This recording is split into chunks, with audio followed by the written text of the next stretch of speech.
for today's event is called Crafting Spaces in the Digital Realm. This is a part of the Crossroads of Conversation event, and it is initiated by RV College of Architecture to involve alumni across the globe with the current college scenarios and to be a part of various discussions and exchange of ideas. The year of 2020 has been very challenging, and the emergence of collaborative practices seem to be the only way forward. The need of the hour is to diversify and combine strategies from a spectrum of disciplines related to the field of architecture. Given the current situation of the global pandemic of COVID-19, we at RVCA see the need to engage with the larger world and figure out the influence on the field of architecture. As a step in this direction, we are proposing to organize webinars for the ongoing semester exploring the relevance of other disciplines in architectural design, titled Crossroads of Conversation 2020. The webinars will enable exchange of ideas and work experiences of allied fields between domain experts and alumni of RVCA who are currently spread out across the globe. The underlying theme of this year's talks is facets, architecture, and the allied disciplines. They intend to view and integrate different perspectives and multiple facets of architecture and design thinking, from politics of development at urban scales to various forms of art and design, an explorative journey of how and where other disciplines intersect and connect with architecture and architects. We are joined today by architects VIKRAM Desai, HARPREET SREENATH from the design firm Architecture Dialogue, David Thomas, SUBIN JAMEEL, and this discussion will be moderated by architect and RV alumnus SMARAN MALLESH. SMARAN MALLESH is the co-founder of Cadence Architects and is also involved in teaching design at various architecture schools in Bangalore. The office, from its initial conception, was imagined to operate like a studio. The term studio is generally associated with academia, and architecture as a speculative practice can only thrive in a studio atmosphere. The spirit of speculation manifests itself into strategic processes, which enable projects to evolve from conceptual ideas to sophisticated finished products. This process-based rigor is laced with a certain sensibility, a sensibility to achieve new spatial formal effects. SMARAN sir has received his master's degree from Austin E. Newton School of Architecture, Ohio State University, MArch 2004-2006. Since its inception in 2005, Cadence has won many prestigious national level awards for various projects. Cadence has been published in national as well as international journals. Since its inception in 2005, it has won many awards, and the awards are as follows: A+D Spectrum Awards 2007, IID MK Awards 2008, and they were the winners of Emerging Interior Design Practice. J.K. Simmons 2009, the Youngest Architect of the Year. Century Ply Awards 2011, Society Interior Awards 2011, India's Top Young Architects Awards 2012, CWAB Awards 2014, Design Young Architects Award 2015, PES College Campus Revitalization 2016. Coming to our speakers, our first speaker today are VIKRAM Desai, HARPREET SREENATH, and they founded the Architectural Dialogue firm in 2019. HARPREET Kaur is a conservation architect who was heading the India office of the UK's largest conservation firm, CuraTed, after working with them in the Canterbury office for 5 years. VIKRAM Desai was leading design at CNT Architects, the principal architect, and SREENATH was leading the Kerala office of CNT Architects.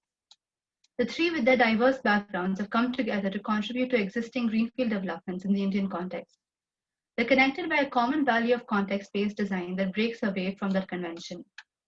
They believe that as we move into the future, our generation needs to be prepared for rapid and unpredictable change. The practice foundation lies in the idea of having dialogue with these changing variables to create unique design in every project. Change here is not just time, but the social context, economical distribution,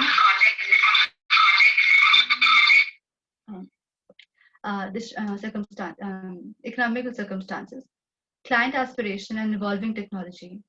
They believe that architecture of every project should correspond to the context and the user of the building, rather than the architectural firm. Their constant research and understanding from the past and changing circumstances helps them strengthen their ideas to create appropriate designs for each project. They also believe that they have to look into the context and the user of the building rather than the architectural firm. And in these 2 years, they have won many design competitions, including the prestigious International Competition of Adaptive Reuse or Solina Silk Furniture in Srinagar, Kashmir. Thank you for taking out your time to be here. We're really looking forward to listening to your talk. Thanks, Namrata, for the introduction. Myself, VIKRAM here, and HARPREET and SREENATH, three of us are here. Basically, I will go to presentation. I'll just VIKRAM, open the presentation. Yes. VIKRAM, sorry, just before you start, I'd like to interject. Yes, yes, please. Since this is supposed to be a panel discussion, and also because I've not prepared really well, okay, I want to offload some of my work to the other panelists. And I think what will be interesting is for us to have a conversation at the end of these presentations. Okay. So I think it'll be interesting if each of the panelists have one question for the other panelists, you know, in terms of the position they're taking with their work and how they see an alternate position taken by the other firm to sort of initiate a dialogue. So it'll be great that while you listen, you can formulate at least one question for the other two presentations so that we can then modulate some sort of a discussion. Would that be good? Yeah, that sounds good. All right. Sorry, continue. Yes, let me share the screen.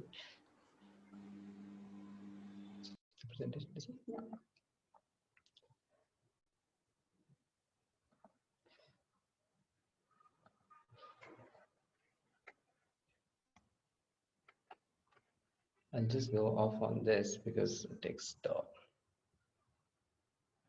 bandwidth.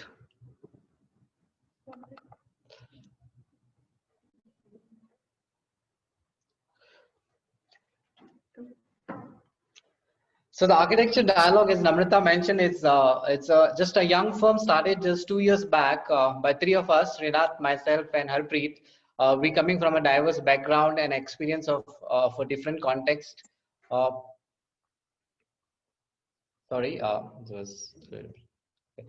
Coming from different contexts, and we are having a very young team. That's the young team of ours. So what we do is that we are working in two kinds of project. One is basically the conservation and the regeneration project, and second is the new build project.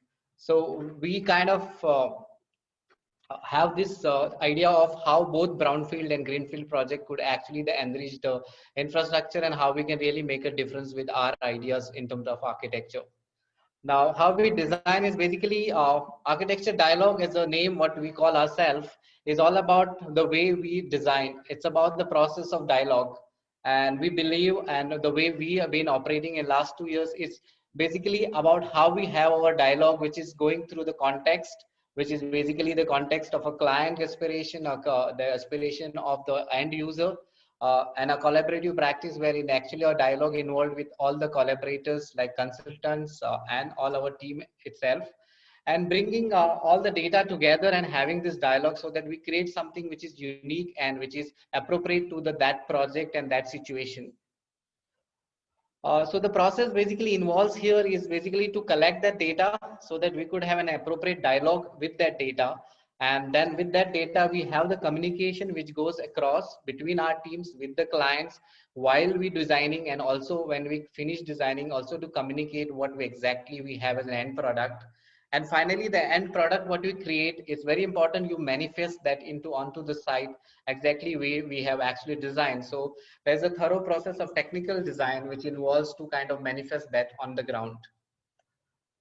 And today's topic being digitization and how a digitization platform is actually helping, and actually how that platform derives our process considering the current COVID situation, and also going forward how digitization is going to play an important role in our design process, which is actually we're going to cover in our project. Now, basically, when you talk about collection of data, is basically collection of everything which is actually influence your design so that what you come up as an end product. Now, collection of data becomes very important when you look at a conservation or regeneration project, and compared to a new project. Obviously, even there's a lot of collection of data which is involved so that we can appropriately come up with the right solution. The top project I'm going to talk about now is about the Solina Silk Factory, and this is a project in Kashmir, Srinagar. This was an international competition which we won last year. Basically, this is a 22-acre of a campus, which was built by Maharaja of Kashmir in early 20th century.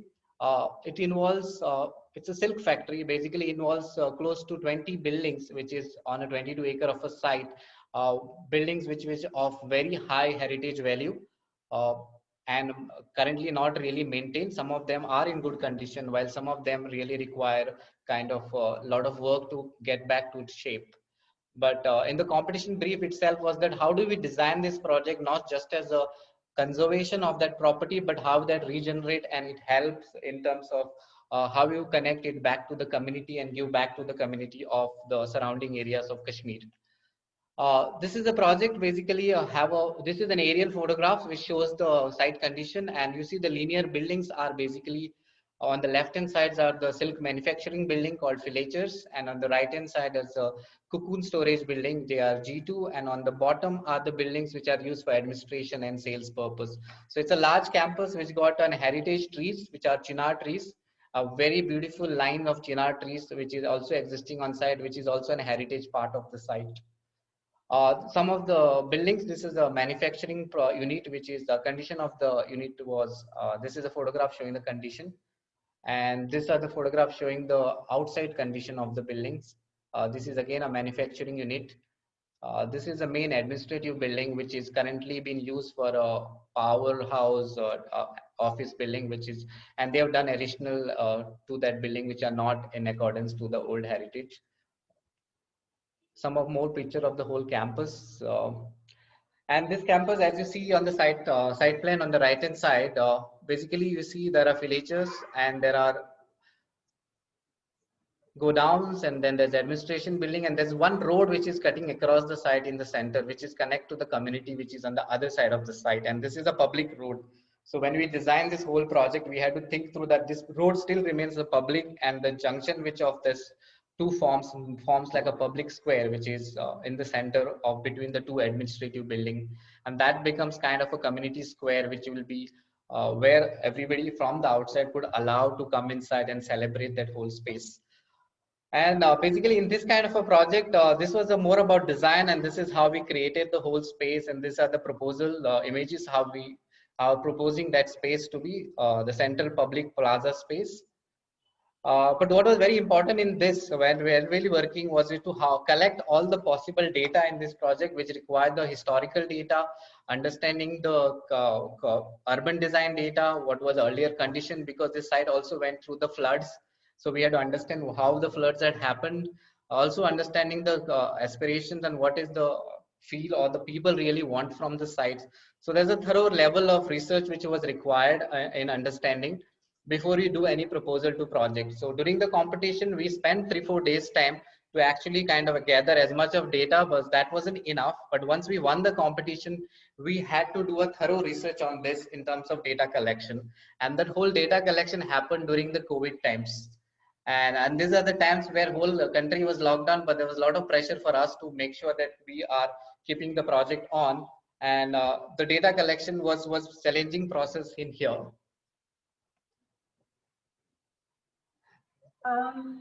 Some of the images of the what is existing and what we propose, converting that into kind of a institute for fashion design. I didn't explain earlier that the reuse of this building was considered as a social kind of institutional center for the Srinagar. So we were looking at a fashion institute, we were looking at a music institute, and also kind of a social center which will have restaurants and food kind of spaces in the campus. These are basically the proposal pictures which were presented during the competition. One of the building getting converted into a product design institute. And this is the main building, which was the admin building, getting converted into a museum, which is basically going to showcase the heritage of Silk Route of which had passed through which passes through the Kashmir. And this is the public plaza, which we kind of regenerating into kind of restaurants, and all have been placed along the public plaza to regenerate this space.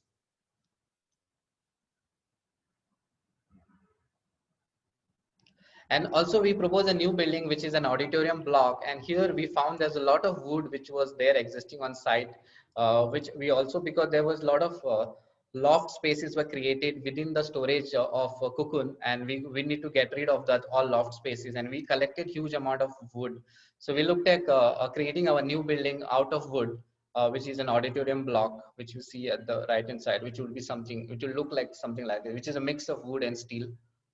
So kind of reusing all the wood which was available on the site. And this also take inspiration from Dajji Diwari, which is a construction pattern which is used in old Kashmiri houses. And that was how it will look from inside. Now, in terms of data collection, after the winning the project, we said that we had to do a kind of aggressive amount of work in collecting the data. So for the baseline assessment, it's very important considering that we are reusing the existing buildings to get a very in-depth understanding of the site and also the condition of the buildings. And apart from that, I'll just go back on that image and just explain that further. So we had a iconic new contemporary building in the context, which sits in contrast to what exists and carefully ties together to the larger function of the space as an arts and crafts center. And that was a very deliberate attempt because Srinagar, as we all know, has seen a lot of unrest, and especially the youth of the city are very talented but don't have the right opportunities and also don't have the right precedents to see how the city would change. So it was very important to give something to look forward to in the future, and probably through a contemporary design we are trying to offer that opportunity. And for that reason, for the reason of sort of empowering the youth and empowering the locals with decision making, with different options, it's important to get the local team involved. So there was a young team who undertook the surveys, and they were trained not only for the project so that they can sort of overlook the future site management and future work on site. And what that does, it empowers them to sort of do the work, and also they have more of an ownership of what's being done and what's being proposed, because design is one aspect and the other aspect is acceptance of what we do. What we discussed about community engagement becomes very important because it's an intervention on an urban scale, and the neighborhood need to be on board. So through our local team who are from the region and from the neighborhood, we conducted online surveys and surveys on SurveyMonkey, because this became the new platform considering the current context. And a detailed condition mapping was done with the help of this local team, with the remote team sitting sort of, pan-India and also internationally. We had laser surveys that were done. We did a very comprehensive drone photography for the site. Obviously, conventional site survey methods were done, and all of this was shared over videos, live videos, and live sketches to get a better understanding, which sort of led to detailed condition drawings, which could inform, the structural integrity and further suitability for reuse. So this eventually, all of that led to creation of these detailed drawings, which then informed the reuse of the buildings. That is the project we basically we're talking about, since we're talking about design as well as how we managed to get the data collection done through laser surveys and then the drone surveys, and managed to create a drawing which was so precision as existing on the site, which is helping us to go to the next stage of design. Now, the next stage of design is basically, once you have the data, is all about how you communicate that data within your stakeholders to the clients, and then kind of create a design which is more appropriate. Where we have not reached at that stage on that project, we'll take you to the next project, which is a house in Kerala, which is in a very urban context where the site didn't offer much of views to the outside. So here we looked at creating an internal courtyard which have a bit of a greenery, and the spaces could look into the courtyard rather than looking outside. Other than only the front side towards the road had some views which you could create something to, which could have views of outside. We also looked at split level in these houses, so that staircase which is moving through that courtyard didn't feel like a large climb. It could be an easy climb while walking up the stairs. Now what happened is, when you design something like this, it become quite complicated for a client to understand. We were trying to do this presentation to client and explain it to him. So we tried with the diagrams, which is still an architectural diagram. I don't think client can really understand. So we looked at creating an AR video, which we could actually try and kind of explain to them. And so this is when we brought him to our office and we kind of explained it to him through AR video. But I was saying this is not a through design process, but this was about communicating to client, because sometimes you get clients which really don't understand plans and sections, and we need to create videos so that he really walk through the building and understand what we are doing. Uh,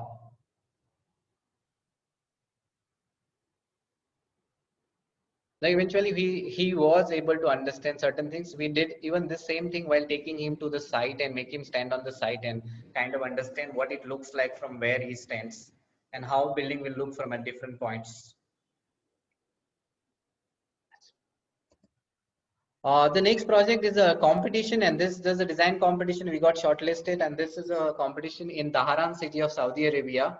And again, here it was a remote working because we obviously this was done during the COVID times, and we didn't have access to go to the site, and all the data what we got was from the client, and quite it was quite strongly thorough with all the data, and we had to work with that data. So this is a project which is basically a housing project in Dharan city. Again, in a very urban context, not much views to offer, but there were 3 roads. Site has hugged by roads on 3 sides. And Dharan or Saudi Arabia being in a context of a hot climate, we looked at creating building little bit more solid on the outside and a kind of making a little bit porous and having a courtyard within inside. Also at a master plan level, we looked at a large courtyard and where the building could look into that, and the courtyard remained shaded during the morning times and evening times, and it became usable space during those times. So basically first you see as a site, and then even at the parking strategies, the parking need to be provided on the outside, and we have no basement so that everybody get easy access to from the parking. So parking was provided on the 4 corners of the site. So that is the diagram how it works, where you have a central courtyard and it is a duplex apartments. So the lower floor gets a connection to the courtyard and have their own courtyard, and the upper floor get terrace spaces. And terrace spaces get usually used during the evenings because the evenings temperatures comes down. So our idea was to kind of understand the context and reflect to that context. So even if you look at the kind of expression of the building, it's quite more solid with openings very well restricted to a smaller sizes, and then the light is brought through the courtyards and the skylights at some places. So this is one more view of the courtyard,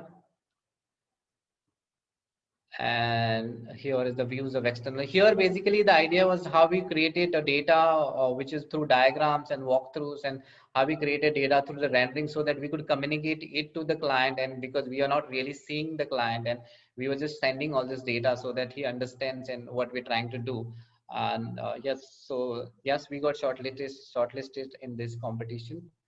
The next project is in Hyderabad, and again a design competition which we won. And this is a convention center for 2,000 people, along with a hotel and a corporate office for the developer who is developing this facility. The aim of the developer here was to create something more iconic and something which really stand out on the main street. So someone passing by should just get an attention looking at that, something he wanted people to associate the brand with. So we have to look at something not just in terms of design, we have to look at something which is attractive, as well as we looked at the materiality of the building, which could actually lit up at night, or it could be feel like a cloud, and with somebody, it would take somebody's attention while somebody moving on the street. Even while generating the design, we had tend to use softwares like a Dynamo, Revit Dynamo software to create this kind of surfaces, which is not just for the sake of aesthetics, but even to crack the structure and the facade of the building. So that's how the building looks like. So we have the lower floor as a convention center, 2 floors, which got a translucent facade, and the upper middle floors are hotels, and the top floors are basically the corporate office of the developer.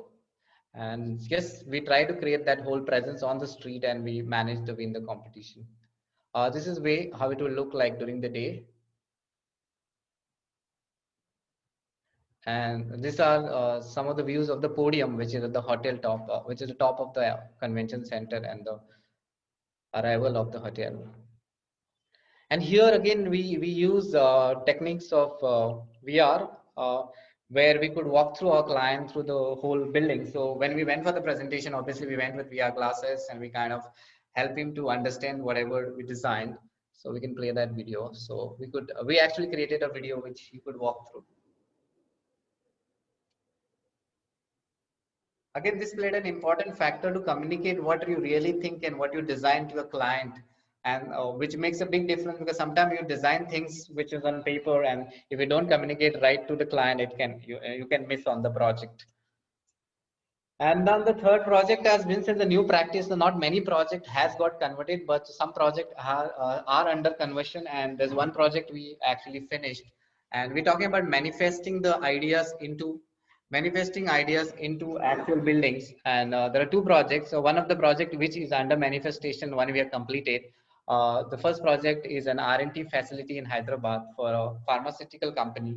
Uh, so this project we had to design, considering this project need to be built very quickly, and we need to look at the technology which we could build it quickly, because this project started during the COVID times, and that's when I realized that we're not going to have much of human power or man force on the site. So how do you manage it without having too much of man force? So that was one of the dialogue which one of the factor when we started designing the project.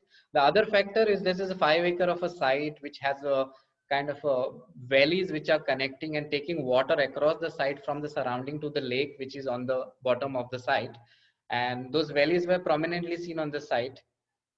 And how do you preserve those valleys, how do you present the sense of that whatever the site is was very important. And the lake was in a very bad state, so we had to very depleted state, so we had to redo that whole lake. So we looked at creating blocks which are very tight, so that the kind of footprint on your site is very minimalized, and you get large open spaces rather than spreading your building and creating courtyards. We looked at building being very tight, and we looked at doing it in a steel structure so that we can quickly build it on the site, and also created open spaces towards the lake, so that we could easily develop the edge of the lake. So not taken too much build spaces toward the lake, created a lot of created a lot of setback space towards the lake, so that you don't have to spend too much time in creating the edge of the lake. So the idea was how do you construct quickly was very important over here. So that's how the building looks like. So the lake edge also what were developed with the stones we excavate. We have not started the project, but the idea was whatever stone, because this has a very rocky site, so there will be a lot of rocks on the site. So idea was how to use those rocks and kind of create the edge of the lake. So instead of creating a very finished edge lake, we looked at creating it more of a rocky edge to the lake. So that's the lake diagram, how it works. Actually, the upper floors are kind of house the both research facilities, where the lower ground floor is quite more of a clear space which kind of flows through. There's a bit of a slope on the side, so the lower floors become cafeteria and office spaces, and upper two floors becomes your research spaces. And as you see that the building is very tight, and you got a large open space towards the lake. So it was intentional to keep the building very tight and create a large open space. So this is the kind of views you get from the common space, which is the staircase connecting the floors towards the lake, and that's the lake edge. And we also looked at designing some pods which could be placed within the edge of the lake, which this could be manufactured steel structures, which could be kind of made and just kind of plugged in into those landscape spaces. So this becomes kind of thinking spaces for people, like all of this we have research docs. So they wanted to have this kind of spaces where they could be close to the nature and sit and have discussion. So we looked at prefab kind of modules which can be placed within the landscape. And finally, this is the project we finished, and this is again a steel structure for the same client. This is a cafeteria in one of the campus, and this was again built during the COVID times, and we did it in steel structure. This is a render image. I'll show the finished product now. Again, this was a cafeteria for the employees, and which was already existing facility or factories are there, pharmaceutical manufacturing factories. And yeah, so basically this was a very small project, but what we looked at here is that a very simple grid of system of columns, and just having a deck slab and creating even the roof with the steel structure, and but minimalizing the work on the site. But we had to do a lot of work on computer, where we had to crack every detail through softwares and making sure that all the drawings were finished to a level where there was nothing or no discussions were required at the site. So the whole execution on the site became very quick. This was merely finished in, I think, 2.5 months on the site. And then we just, furniture was also, everything was just done, all was done while we were working from home. This whole project was executed. So yeah, so basically, what we took through is basically how a digital platform really helped us to work through the COVID times, as well as in the future. I think as the manpower reduces and things are going to get more industrialized and more technical, I think it's very important that how you bring this all into your design processes. At present, we are not talking about designing through the softwares, but we are trying the use of softwares in our design process. So in terms of Charan, SMARAN was saying that we need to frame a question to our next speaker, so what would be that question? The question what we're saying that as there are two things, but we are saying we are our design process is influenced by digital platform, rather than design is done through the softwares.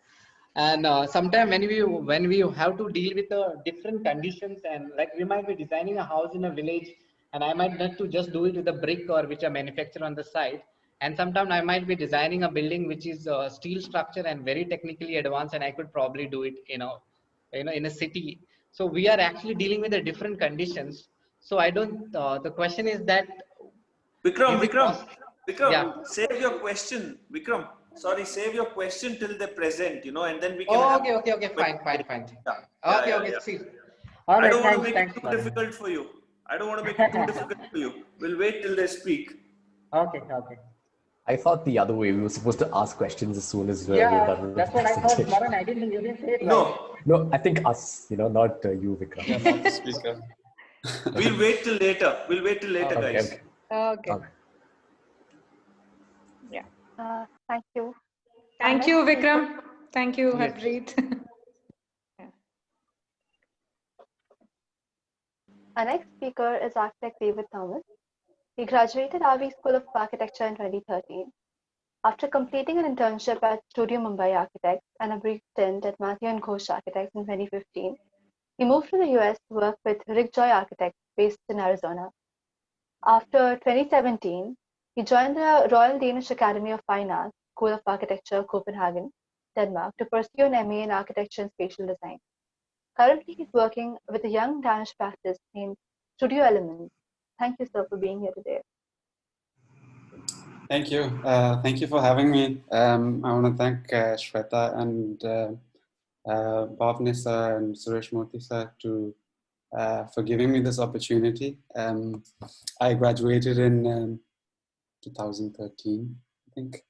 So it's been a few years. So it's nice to reflect on some of the thoughts that I have aspired to in this process. So the title of the presentation that I want to share with you today is called Material Imagination and Gestures. Although within the umbrella of the topic of discussion today, which is about digital realms and architecture, this title itself might seem as a sort of counter narrative. But for me, the intention is more specifically to challenge the privileging of form over matter in architectural thought.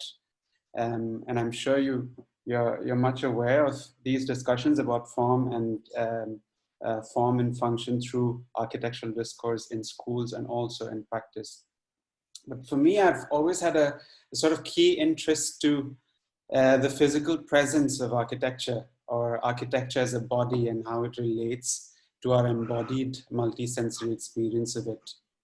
And I think I could attribute this in a way, in retrospect, to some of my childhood memories of growing up in the outskirts of Kochi, in my grandparents' house, which was more than about 100 years old. And some very vivid memories of running around in the fields barefoot, climbing trees and making cricket bats with palm tree barks.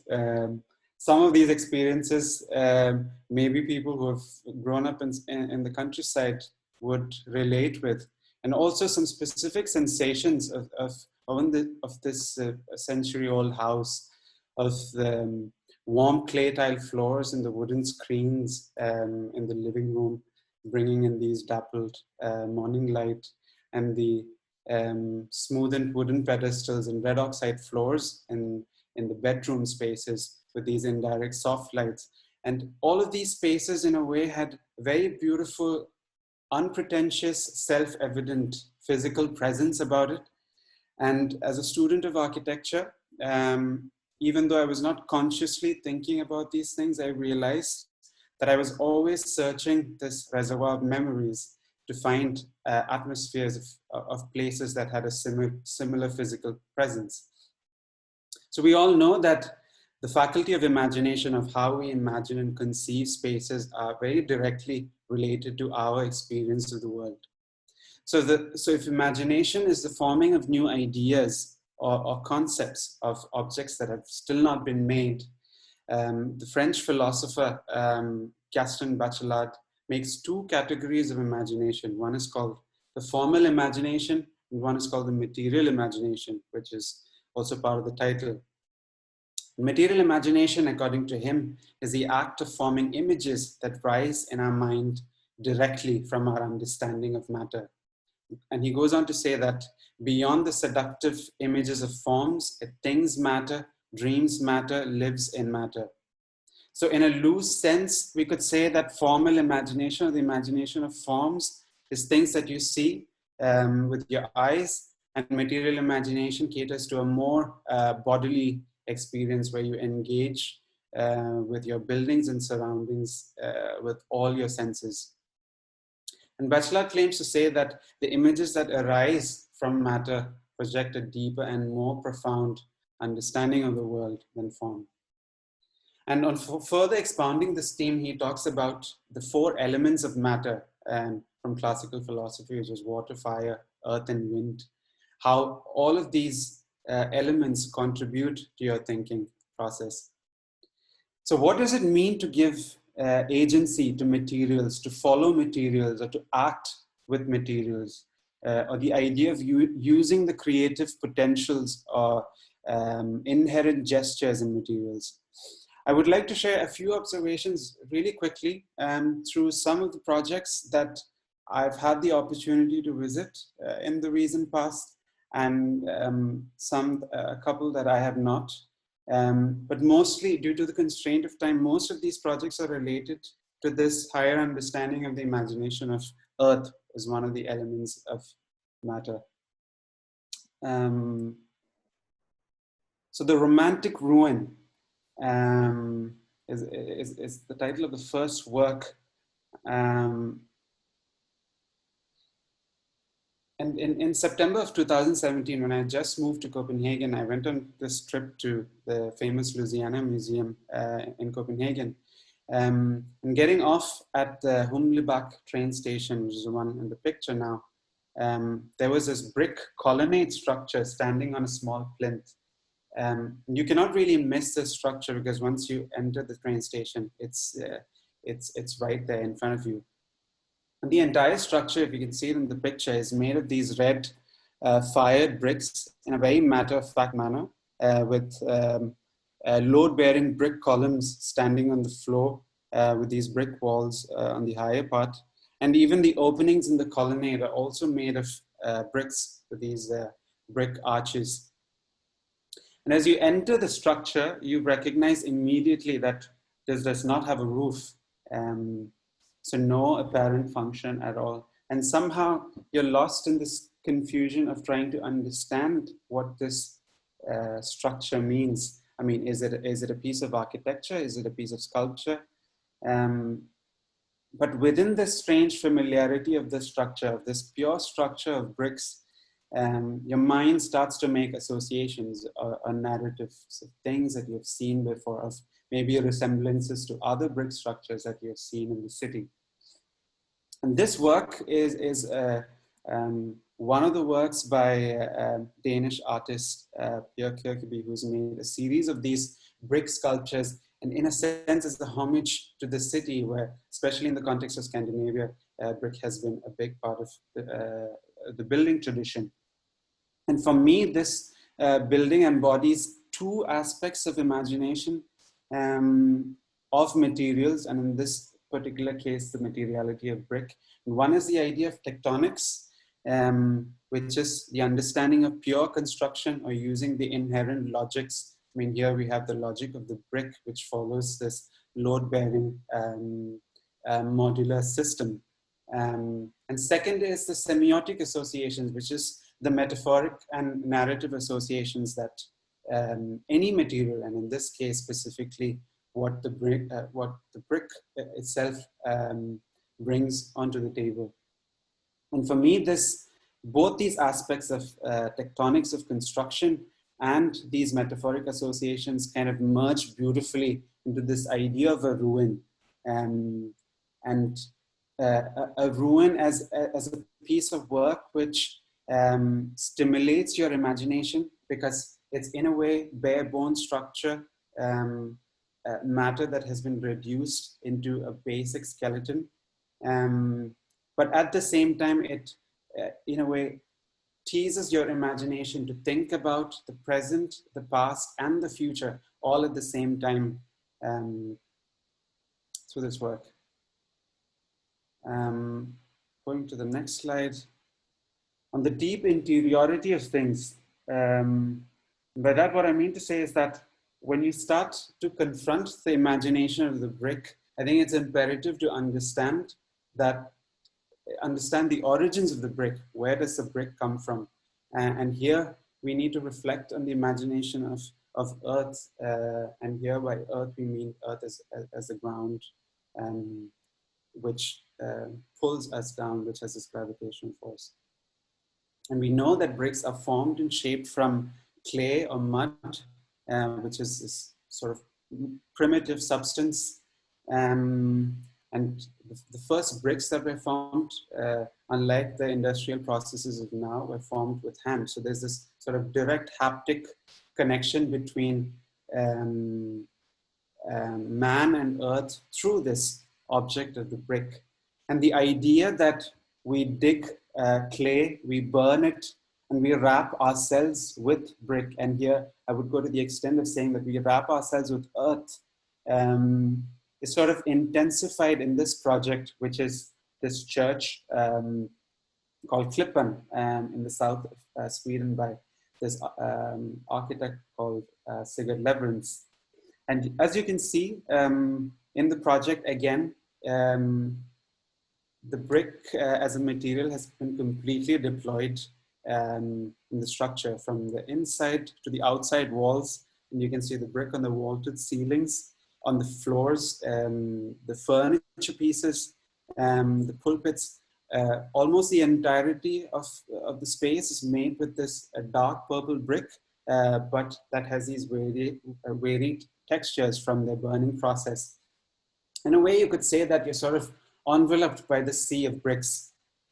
Unlike the matter-of-factness of the modular construction of brick that you see, that we saw in the other project, Leverance was particular that he didn't want to cut any bricks. And one could question why he wanted to do that. But in making this precise decision of engaging with this material of the brick in making, he sought after a really thick, uneven mortar joint. And you can see in these pictures how the bricks almost look like mosaic pieces in these sort of field of mortar that's in between. And for me, again, looking into the imagination of matter, the idea of brick is not unlike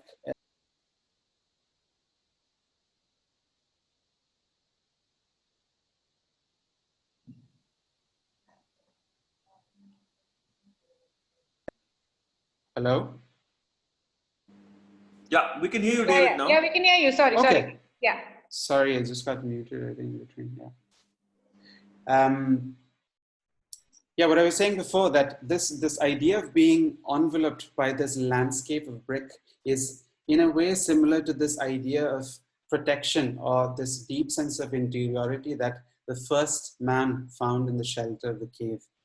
And when you visit Klippan, the sensation that you get, or the atmosphere that the architect presents for you in this space is one of a highly introverted brick landscape that is extremely dimly lit, where after you enter, you in a way have to adjust your eyes slowly to understand the nitty-gritties of the place. So it is also in a way engaging with this place through the process of time. And it is a church with no religious iconography at all, but through this almost introverted, extremely heightened interiority of space, I think the architect tries to call in a reflection of one's own interiority.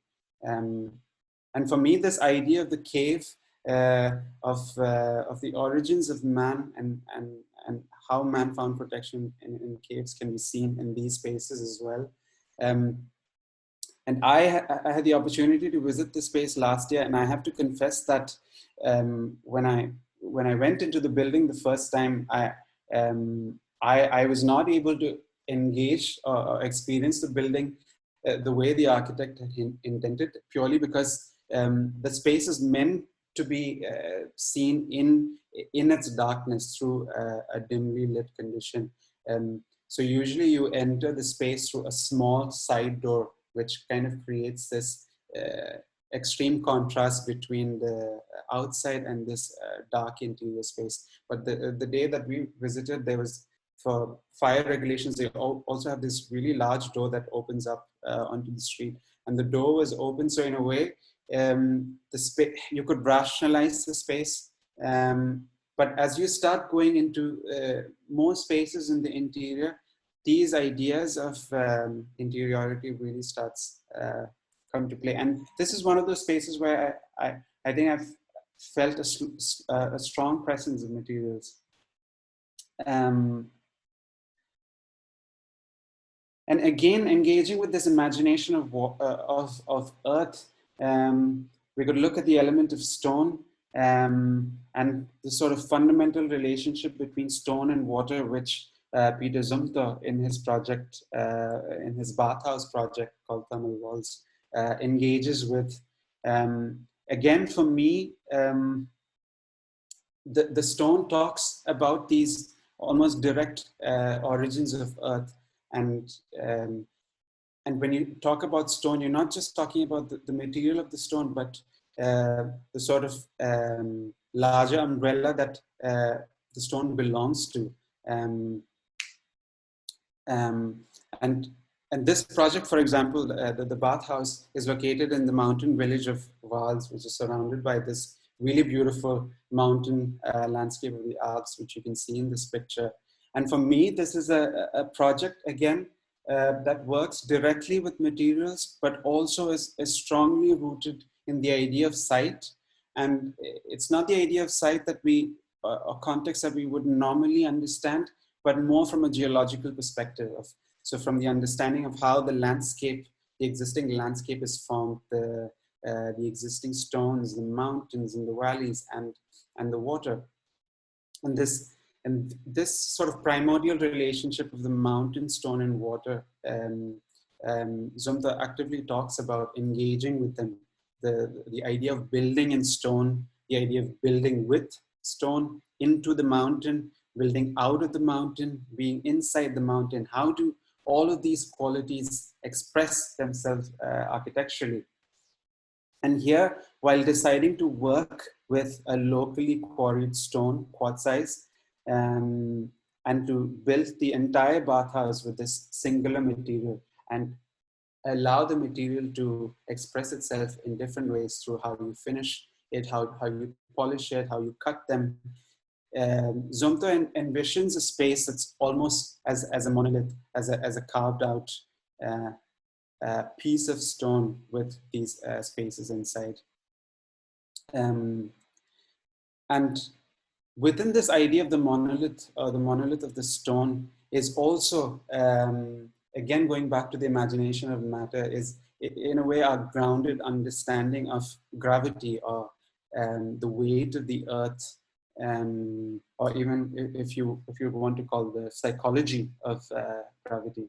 And Zumta in several instances about this project has spoken about how the stone and the associations of the stone and the tectonics of the stone has become a key element in devising this project. And in the end, I think it's quite clear through the language of the project that it sort of brings down into very essential terms this idea of stone and water in one building.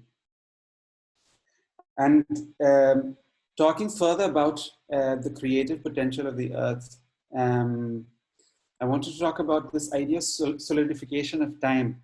And what does that mean? And this is a verb list that Richard Serra made for some of, I don't know if most of you are familiar with this artist, where he in a way wanted to create a set of work that was directly a reflection of the process of the gesture of making or engaging with the material and the gesture of the material itself, and how do these relate to each other. And in verb list you can see a series of actions of cutting, of splashing, of smearing, etc., that then he starts to engage with materials. Here on the right you see this him splashing these lead onto the wall, and the end product of that action is the work itself.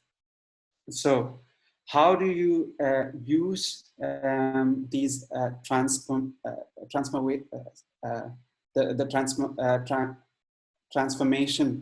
process that undergoes in these processes as an active agent in the design process? And I think in using these transformative processes, the architect is also able to relieve his control and allow for accidents and mistakes to inform the work. And one of those works, again, that I had the opportunity to visit a year ago was this chapel called Buddha Cross Chapel, again by Peter Zumthor, where the very process of making, the mistakes and the imperfections of making become an active ingredient in the work. So in this image, you can see the models on the left where the actual materials or something close to the actual material of construction is used in the thinking process to conceive the space itself.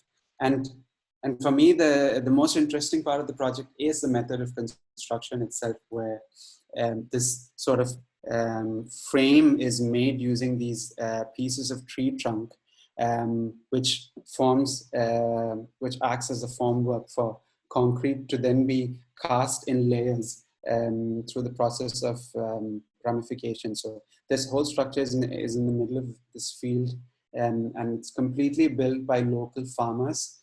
And after the concrete has been laid, what they did in the end was to burn the wood from the inside, allowing then to create this completely hollowed out space inside, which has these memories of the charring process that happens through burning.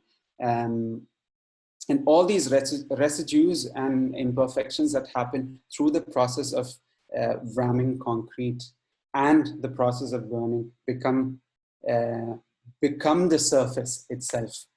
And for me, this is also one of those projects that combine in a very existential manner all these four elements of nature, which is earth, fire, wind, and air. Precisely also because in this picture you can see these people looking up. It's a space that has this oculus, like an opening on the top, which is open to nature. So when it rains inside in the space. And again, for me, this is a space that really embodies the process of making into the design process. And the last thing that I want to share here is the intuition of making. And I know that we've been discussing about digital realms, and just to add this project here, I thought could maybe in some ways help us understand what are the possibilities of using the act of making or the act of thinking with your hands and digital tools to equal use. This is a pavilion that Christian Carres, the Swiss architect, made for one of the biennales in Venice. It's called Incidental Space. And of course, this is a space that does not have any formal function of its own. So the idea was to envision a space that was purely architectonic, and how can you extend your limitations of imagination. And what was interesting in this process was they made these small cast models, almost 300 models. You can see some of them on the left side, where they would put some kind of organic formwork in the center using clay or paper and so on, and then they would cast a space around it. You can see in the image on top, and after removing the formwork, the kind of space that it creates. And it's a completely intuitive process of engaging, again, with this act of using formwork of random materials that you could find, and through the act of casting, where the liquid plaster transforms, what kind of space can this create?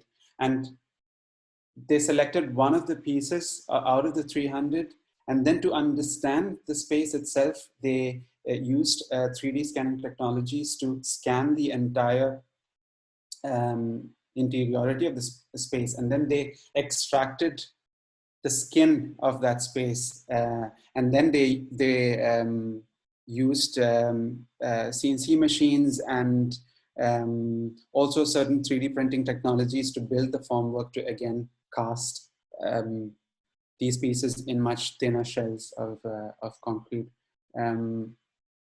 So I think this process again kind of enables you to understand the possibilities of even the act of casting itself. And we're quite familiar with this agent of concrete. And what are the possibilities of the kinds of formwork that you could use in creating these spaces? So to quickly end, for me, this has been some of the more interesting parts of engaging with architecture and engaging with the materials, the act of thinking with materials, but also the act of thinking through making and through processes of making. And for me, every material has a sort of latent character or code that's embedded in it. And it is, in a way, the skill or the poetics of the architect to reveal these inherent truths so that the material can transcend it's beyond itself, beyond its surface qualities.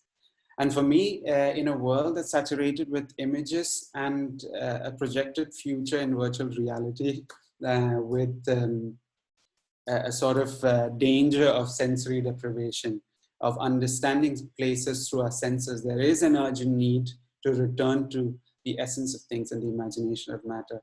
And I hope these findings sort of compel us to think about it. And I want to end with this quote by Braque, which says, "Reality only reveals itself when illuminated by a ray of poetry, and all around is asleep." Thank you. Thank you, sir. That was really interesting. Our next Thank speaker you, David. Okay.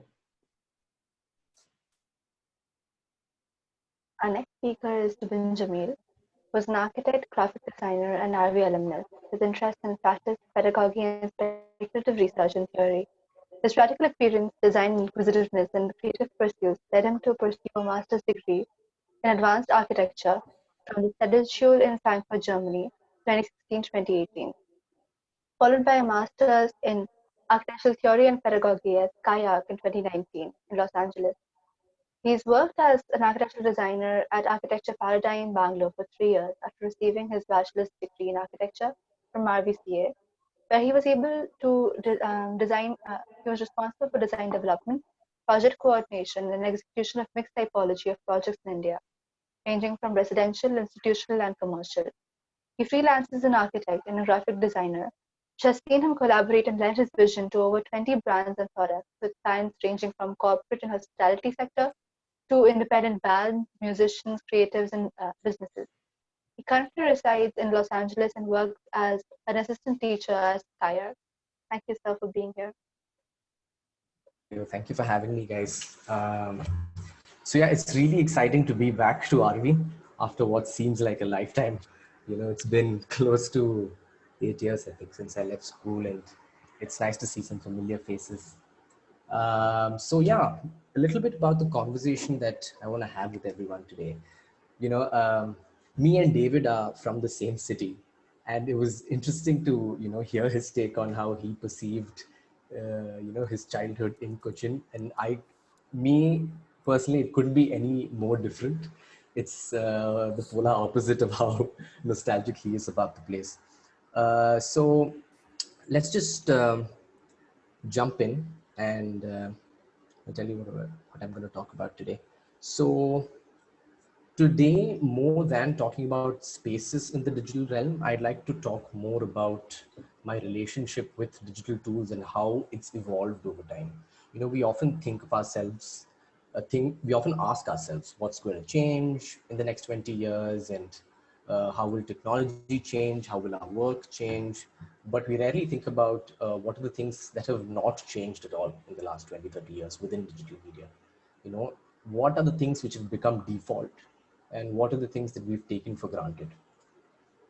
So I've organized the presentation in 4 parts, essentially, where the focus here is not only on technology and technique, but the ideas behind the technology and the technique itself. So in order to understand ways of thinking about the world, I'll go through some key phases in history which changed our relationship with design and architecture in the digital realm.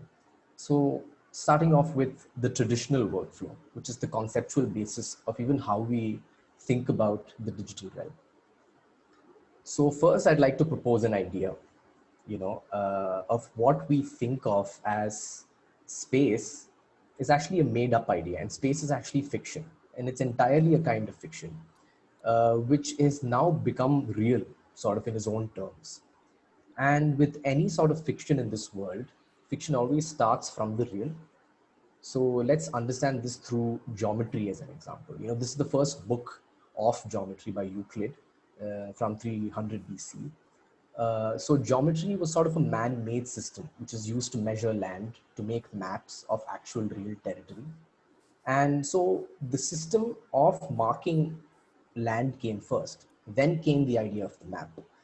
And once that problem was solved, geometry slowly starts becoming a lot more complex. It becomes a complex system and starts doing things which one could not have predicted when geometry was first thought of. You know, started making circles and triangles, things you just can't see in the natural world. So this is what I mean by fiction. You know, it starts from the real, trying to solve a problem. It finds its own internal logic, and then it starts producing really unexpected results. So, you know, mathematicians and architects use these abstract concepts and principles of geometry to then start to think about the relationship between things in the real world and what we present on a drawing.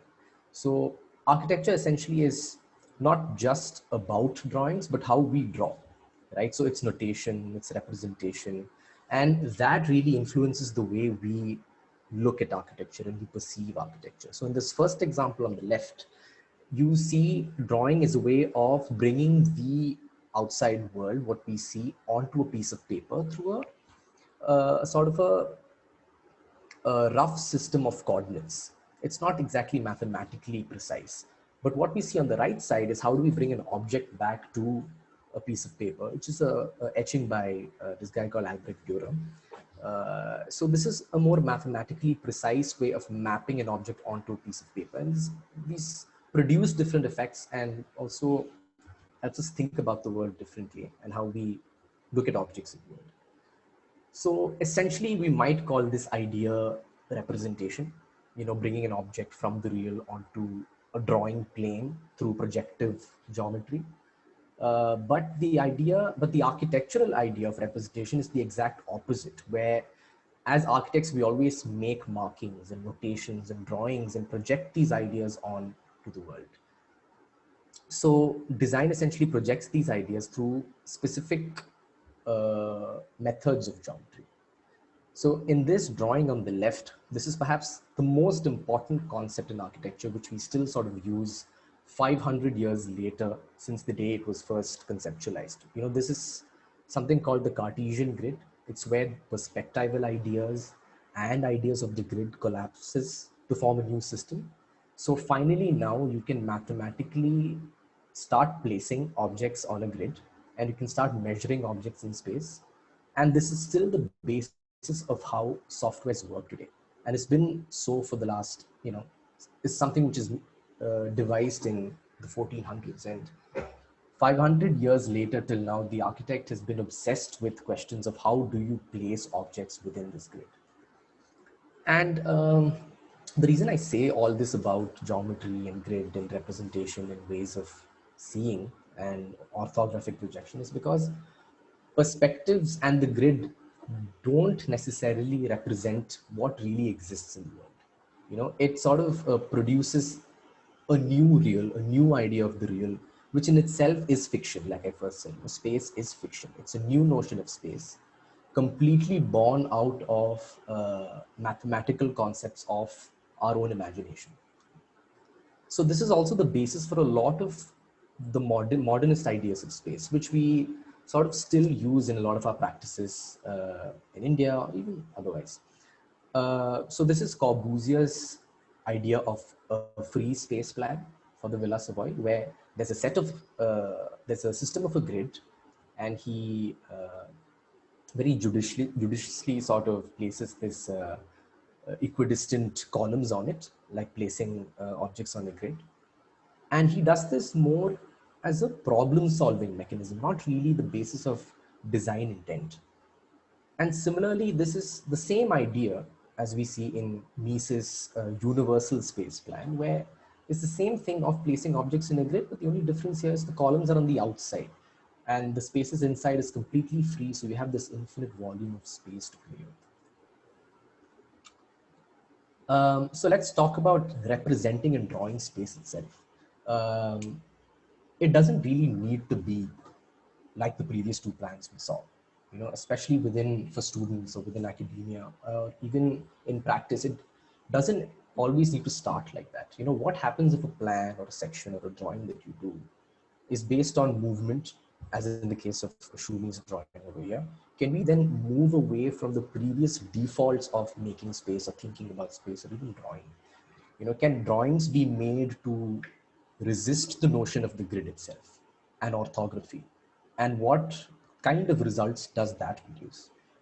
This is why I feel personally that it's very important to make sort of these speculative notions of drawings or speculative drawings when you're approaching a design problem, because here the drawing doesn't necessarily represent what is to be built. You know, it's sort of tells you a lot more about the project and the architect, and the drawing sort of hints at what are the future possibilities that can unfold. And it also reflects on the intentions of the maker, the time in which it was made, and the history behind it as well. So similarly, this is another example of, you know, when you start off with the cube and start to place points in a cube, you know, again, by using projective geometry, you can start calculating what would happen if the point moves in a certain point in space, and how that sort of skews a simple cube that you started off with. And this is, again, it's a very process-driven procedure. And this is sort of sets the basis for how our relationship with computers and softwares would be moving ahead in the future. So many of these examples you could classify as computing in the true sense, but it's computing without the use of computers. So the process becomes very important. So, you know, with all that being said, you know, during this sort of led to what I call the paperless workflow, where architects finally can now have the luxury of moving away from paper and start to think about practice and drawing and making by using digital means. So during this period, architects sort of explored technology and digital tools intensively. And However, in the beginning, most architects would have probably used uh, these tools to aid productivity, to make the office more efficient, and also for management and documentation of what they are doing in the workplace. So this brings us to the word software, with which we even, do work or make work. So here, the important part of the word is the word ware itself. Ware essentially means an instrument or merchandise or a product of industry. So it suggests that a certain area of computer research has been tooled in such a way to serve the architect, or to serve a designer. Uh, and this brings with it a lot of defaults, which we clearly have taken for granted, and we're too used to the way it operates and we've forgotten. So more demand for such needs sort of led to the foundation of some of the world's first commercial design software, starting off with CAD, which came about in the 60s, but AutoCAD officially came about in the 80s. And this is still sort of arrived as a problem-solving school of thought, because computer engineers made these softwares and they come from a background of computer programming. So it resulted in the use of this more for management in the beginning. However, there were some people who didn't use these tools only for the, you know, the need for efficiency or management, but started using it as a conceptual tool. Some architects did so, but a history sort of which is really well documented is this studio called the Paperless Studio in Columbia University, where they were the very first ones who completely moved the home base of the student from their drafting tables straight to a computer console. So, and another interesting thing that they did was they didn't use conventional architectural softwares to make and think and talk about architecture. They made architecture and thought about design through softwares used in aerospace, for physics simulation, softwares used for animation.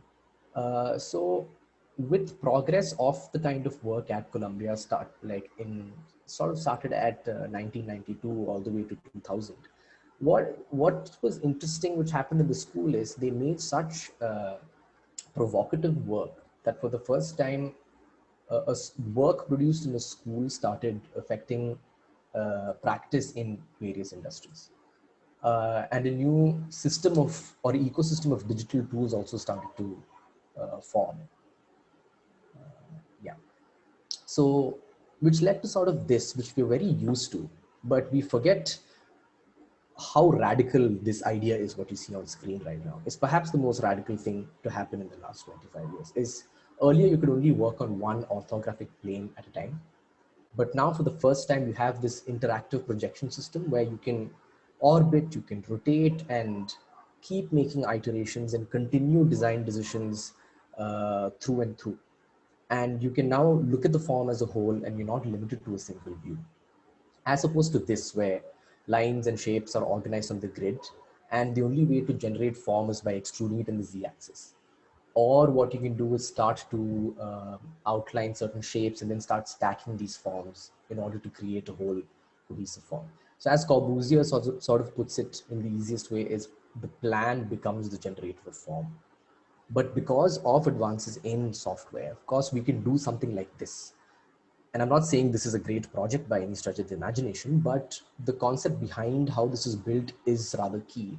For the first time, because of interactive projections, volumes now for the first time become the generators of form. You don't have to start designing by making a plan or a section or drawing first. You can in fact work the other way around. This is quite a radical shift in how to think about the design process, where you approach a design problem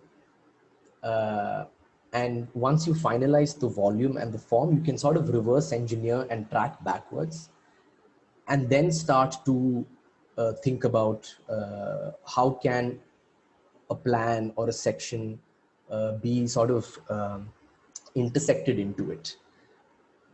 And this is quite a shift from the traditional approach, and another way of even prototyping and making things not perhaps in just a scale of architecture, but also in various other scales as well. It helps us think and perceive about projects like this, which is a piece of furniture made by Ferruccio Lavani, which looks like, you know, it's the strange intersection between traditional artisanal craft and the digital method. It looks like a mistake, almost like a glitch. But the moment you sort of turn around and look at it, you see that it's been milled a certain way, because you can, for the first time, not just as an architect, make a drawing and make a model, but you also have a ready-made file which can be used as a prototype to completely print and mill at your disposal. So you're also in some sense cutting the middleman out, and it's a possibility which I think we certainly should explore more. You know, and this is work from a studio that I was an assistant teacher for. And I did this with the architect Dwayne Euler. And we sort of followed the same approach where how can volume be the generator of your programmatic logic? As an experiment, you know, here the focus is to compose volumes first, not drawing, by sort of understanding the relationships between objects and its properties and its material. And the class sort of starts with that first. And only then do we arrive at making a drawing after the model is sort of done. You know, then we go into, you know, really understanding the nuances of the initial model that we made, where the details are, what are the interesting thresholds and intersections that we can make, and then we arrive at notions of the section and the plan. And but essentially it all starts from the very first thing that we began with, which is selecting an everyday object and putting them together, and then sort of tracking back and thinking about plan. And these are all physical models that have been produced. So essentially, this is sort of a traditional workflow, right? It's very static. It's 1:1. We make a model, we try to source textures over the internet, or we can take photographs and then we texture our model and then perhaps give it a new lease of life. But the issue with this sort of workflow is that you have to do, as and when design changes happen, the number of iterations you have to do and the material changes you might have to do is a lot, and it could be, you know, it's rather inefficient and time consuming. So this is where, you know, whatever I've said till now is, you know, stuff which most of us are very aware of. But the two topics which I'm going to talk about now, with the procedural workflow and the machine creep, which is the machine assisted creativity, are a little bit more different in terms of we're taking away a lot of the defaults of the software itself or our relationship with the medium, and embedding a little bit of our own bias into the piece of code and then sort of running it through. So this sort of procedural workflow works in the logic of creating your own ecosystem and making design decisions based on your own opinions and biases that you put into the software as variables. It's different from parametric. It's not like you have a few set parameters and then you slide them along. It's a much larger ecosystem. So in this case, you know, simple variations in outlines and footprints create dynamic sort of real-time changes in your model, which includes furniture placement, sizes of the objects, circulation, the FAR, and all of this in sort of real time. And this is a very crude, basic application of this process. And I mean, with time, I could imagine you could sort of integrate this with a lot of other systems, and softwares itself would be tooled this way. Right now, you sort of have to do a lot of labor work to get to this point. And this is also prevalent in the ArcViz industry as well, where you've reached a point where you have procedural rendering now and procedural materials where you never have to actually take a photograph of a material, because you can now create infinite amounts of variations and nuances and decay, and even make unreal materials almost, which don't exist, and create material which perhaps is hard to photograph or hard to source. And this will certainly again change the way we approach representing, not drawings, but representing the work we do, and presenting it, and be able to churn out variations. And then your job then becomes uh, one of autonomy, you know, where you start picking and choosing what works best for you, and then continue from that point. You know, and then of course you can mix both of these processes together of material and uh, creating the system of infinite variations, where you could set up a system of, okay, I want these sort of proportions, these are my site dimensions, this is my volume logic, and my assets and materials are dependent on a lot of other factors. And create, one is able to create systems like this now. So you might think, okay, does this really kill creativity for someone who uses this process? But in reality, perhaps I look at it as a way for you to understand your own inputs and inherent logic of the kind of project you're trying to do. Perhaps you might not use this for every single kind of project, but you can certainly think of places where this would be rather useful and save a lot of time on making iterations. And again, you can always let the computer run your logic, and at times you will also be presented with unexpected results, and you can sort of stop there and then take it from there as well. So that's a possibility for sure. And this is the last thing I want to talk about, is perhaps the biggest leap in terms of using digital media and tools, where I'd like to call it machine creep. It's sort of where the you work with the computer as a collaborator. It's not your slave anymore.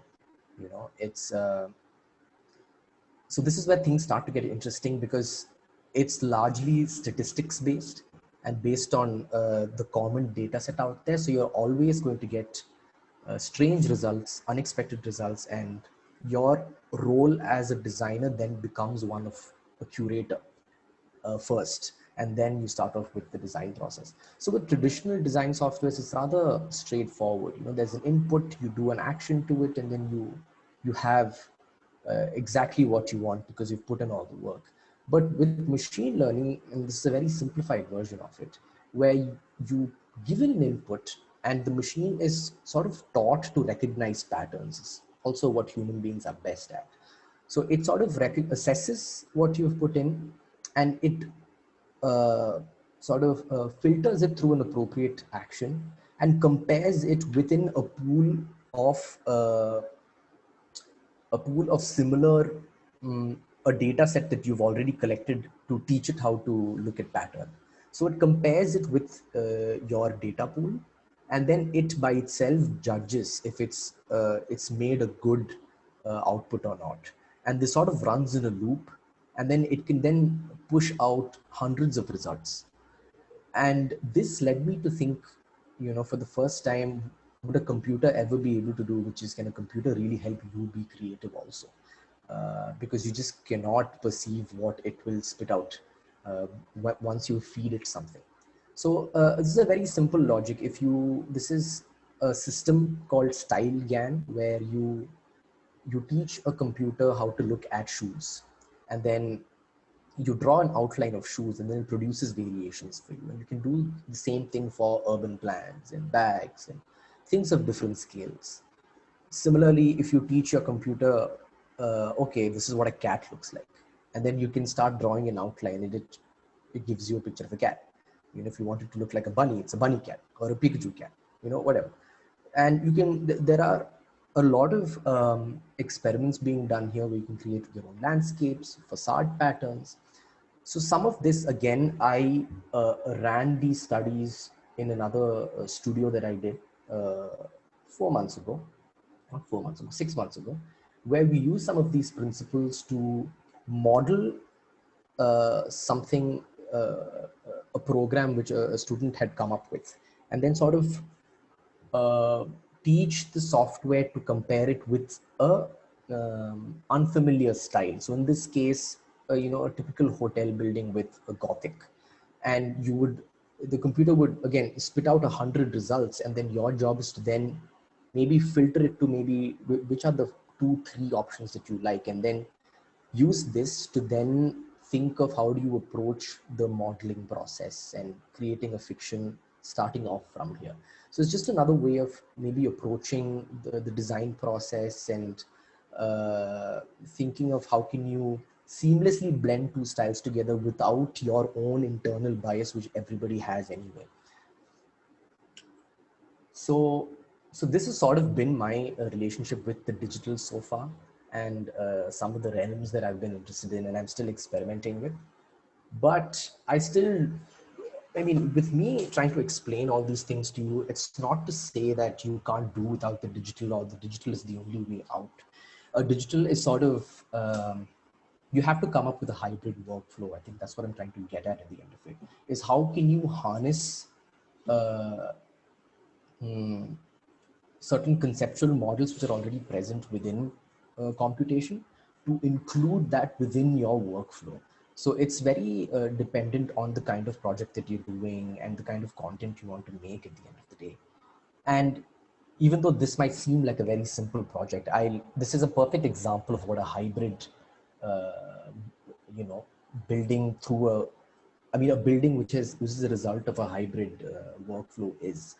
I mean, it's a MVRDV building in the Netherlands, and it's called the Glass Barn. It's a restaurant, but how they've made this is they have tried very hard to talk about and represent questions of the digital and the now through a very traditional form. So essentially, this is the form of a barn, which they arrived with the proportions based on the statistical study of all the barns in the city to come up with this optimal size.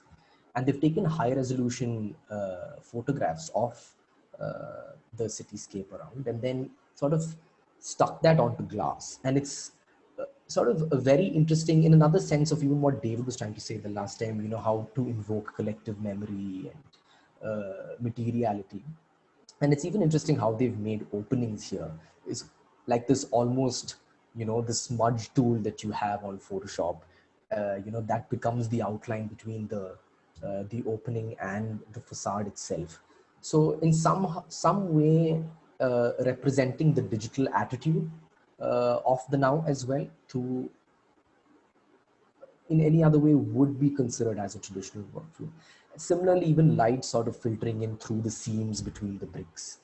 So all these things is somehow aligning towards a certain aesthetic attitude, but represents the digital of the now and the process. Similarly, if you could consider these are shapes which have already existed within our imagination, these polyhedrons and icosahedrons, but through traditional practices, you probably would never be able to make these by hand, or your brain just cannot compute 60 million polygons or whatever. So with technology, you could perhaps be able to represent a shape like this. In this case, where a shape like that with over 24 million polygons was made, and the way to construct it would be to make really thin slices of these columns and stack it one on top of each other to create your eventual whole, which probably wouldn't be possible. You wouldn't probably even be able to create the shape without a computing method which could handle so many millions of polygons, and which leads to interesting results as such. So yeah, essentially I would sort of want to end with this. I think I've already overshot my time. Is with architecture, I'd like, even within academia or us as practitioners, to always sort of think twice about how we take objects from the real to our drawing board and then project it back, and be very careful and attentive of the kind of history embedded with the objects that you sort of imitate and copy and then want to put it back into the world. And yeah, that's essentially it. Thank you. Thank you, sir. That was very interesting. Thank you, I would SUBIN. now like to call SMARAN sir to start the discussion, and we'll take the questions on the chat. It was fascinating. I think it was fantastic. I don't know if this was a sort of a happy coincidence, but I think the three presentations that we had sort of marked the spectrum in a certain sense, with David on one side and SUBIN on the other, and I think VIKRAM and HARPREET somewhere in the middle. Great job, Shweta and Anuradha ma'am, if you deliberated over this and really set this up in this way, because I think more than me orchestrating a dialogue amongst them, I think the presentations themselves have set themselves up in a way which actually initiates a great dialogue. However, I think the way we can do this is I'll probably ask just one question to each one of y'all, and then it'll be great if you can come up with a question for each other so that we can, pass this out a little longer, and then we can open it to the audience. Would that be all right? Yeah, absolutely. Okay. Perfect. So VIKRAM and HARPREET, I really enjoyed and fantastic in terms of what you all have achieved in such a short period of time. It was great to see some of your projects. So the question, or rather the insight I would need is that your projects are so driven by context, and that means there is an understanding of the physical reality of the space, right? But we also understand that there is an all-pervading digital fabric that kind of envelopes all of us, in terms of how we lead our lives, and how it pervades our lives through our phones, through internet, and all of that's happening, which is very numbing in a certain sense. So there is the physical reality of space, and there is this virtual reality of this digital realm that we are all, whether we like it or not, a part of.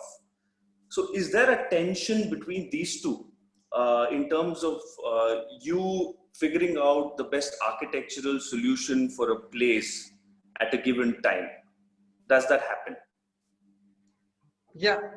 So Harpreet is not around. She had to move out for some emergency. But anyway, so as SMARAN, what happens most of us is, as you say, there, yes, there is a tension between what we're really dealing with, the context, and in the context, I mean, what we are dealing with in terms of what is aspiration of client, what site we're working to, and what is at present you're saying in terms of expectation in terms of being digitally advanced, So what happens, and that's what we say, that a dialogue has become very important for us to kind of bring this together. Like some of the cases, like as we say, like a project like in Kashmir had a different challenges, which would be different from designing a house in Bangalore. And it's a completely, it's kind of getting a data, or even understanding the context, understanding the people. So kind of efforts goes in that project. It's much different from just designing a house in a Bangalore. Now, especially in Kashmir project, we had to spend time there with people, like really sit with people, which was using the facilities, people who were around the facilities, because this was a kind of a project which need to serve the community at a larger level rather than just being an architectural intervention. So for us, yes, design has to eventually make a difference to the place and kind of eventually kind of affect the life or affect the last end users as such. Now, the way we do it is obviously to try to connect as much through the data collection, making sure that we kind of gather every information so that we address their issues and kind of really touch their life through our design. Now, to we do it through a digital medium, or we do it through a drawings, or sometimes just be sketching on the site and doing it. Yes, it differs on different projects. But as I was going through what SUBIN was saying, and kind of enlightening a lot of processes he was talking about, where currently we've been just using the processes where feeding the data and we're getting output. But there are processes where you could feed the data, and then based on your certain parameters, you could achieve a different data and hold that a lot of data, which you can eventually see what is right or wrong. But I think, yes, there are going to be situations where we need to do that, because if I'm looking at an affordable housing segment and we're looking at the large housing, and in that case we are trying to minimize the cost, optimize the structure, optimize the spaces, optimize. So in those kind of situation, yes, we might need to look at where we just don't feed data and get output, but we should able to give data, and with parameters we should able to get kind of a certain kind of a data. So when we kind of look at that whole data and make a decision, it's not just feed it. And he's going So to yes, give there you is a a tension, description but and say, we kind of and get to encountering front. a different situation in different projects, and we feel that we need to keep up with the technology and advancement with what we see in terms of software, so that we will have to keep up with the time. So like the project he talked about, MVIDV, and which is an interesting example of how he brought in as an old structure, an idea of a barn, and then integrated with kind of what would be the how we could kind of showcase the advancement of the show software into that, and how we can create a space with that. So I feel there is a tension, but we getting this various kind of project where we able to judge ourselves where to apply it and where to not apply it. Yeah, just to add on to that, SMARAN, so basically we are definitely ramming up towards the fourth generation, a fourth technological revolution, where we need to accept that we are going to be a data-driven society. We are going to find self-driving cars, an autonomous AI-steered vehicle. And there are a lot of technologies that are going to, work around us on a daily, maybe the Internet of Things, and too many things that we are going to, accept and move. Yeah, like how SUBIN was, I'm sorry, like how David was coming up, then he was talking about how a digital realm, and cannot agree more regarding the materialities, and how the nostalgia sets apart on you. So I think it's more to do with that kind of a nostalgia also, that we are trying to try to get into our projects as well. So when you go to the site, it's about that kind of a feel that you get of the site, and then it's more of an intuitive rather than a digital way of approaching it on the first maybe on the first part of the design. And then I think how Zubin was leading it, it is very important that we need to get technology also becoming a really important part, and playing the most important part of maybe the initial numbers and all that to get. I think it's very important, and I think we haven't really looked upon on those kind of numbers, but it was really good that we had the discussion today, and then we could open up something new on that side as well. Okay, thank you. I have a question for David, actually. I really enjoyed what you presented, David. It was very poetic. And you mentioned it as material imagination and gestures, right? So I wanted to know, how important is authenticity for you in thinking about material, the authentic quality of a material, right? Because let's say if I'm interested in the idea of, let's say, detourne of a material, where I look at material and use it, very differently. For example, you spoke about Richard Serra, and Richard Serra does the talked ellipses. He does this talked ellipses with metal, with cotton steel. But the beauty of the way he uses cotton steel is that it almost feels like it's very ephemeral and it's sort of floating. So there's a detourne on the material there. So it is steel, and I'm used to feeling it like it's very heavy, but he does a detourne on the material. And so he's really not, in a certain sense, chasing authenticity in terms of the preconceived effects of a material at the expense of somebody not being nostalgic, but it plays on somebody's mind and gives you a completely different effect. So for you, how important is authenticity of the material? Okay, that is one part of the question. The second part of the question, and this kind of leads to the second part of the question, which is to do about incidental space, right? The project that you showed. And so it's interesting that your topic was material imagination and gestures, and I think gestures follows material imagination in a certain way. But what caught my attention in that project was that material imagination follows gestures, which means the act of making, it was the act of making that then spawns different ways of imagining different environments. So if you could connect these two parts of the question and then talk about what authenticity means to you, it'll be great to hear. Yeah, thanks, Maran. I think, I mean, I loosely heard the word nostalgia being floated around a bit, and I think that's a dangerous spot to be. And I think I want to clarify that I mean, for me, I don't think it of course, there are certain projects that I showed about, bricks and stone and so on, but I don't think it has to do with the nostalgia of the material itself or of natural materials or older materials. But I think for me, it is this sort of active, because in the end, for me, architecture is a physical reality that you built with physical materials. So, and I think, I mean, we've had these discussions about form also through SUBIN and before, and how can then the material contribute into this understanding of the space? I think that's the part that is interesting for me. And for me, again, it's the ideation. What kind of ideas does the material have in itself?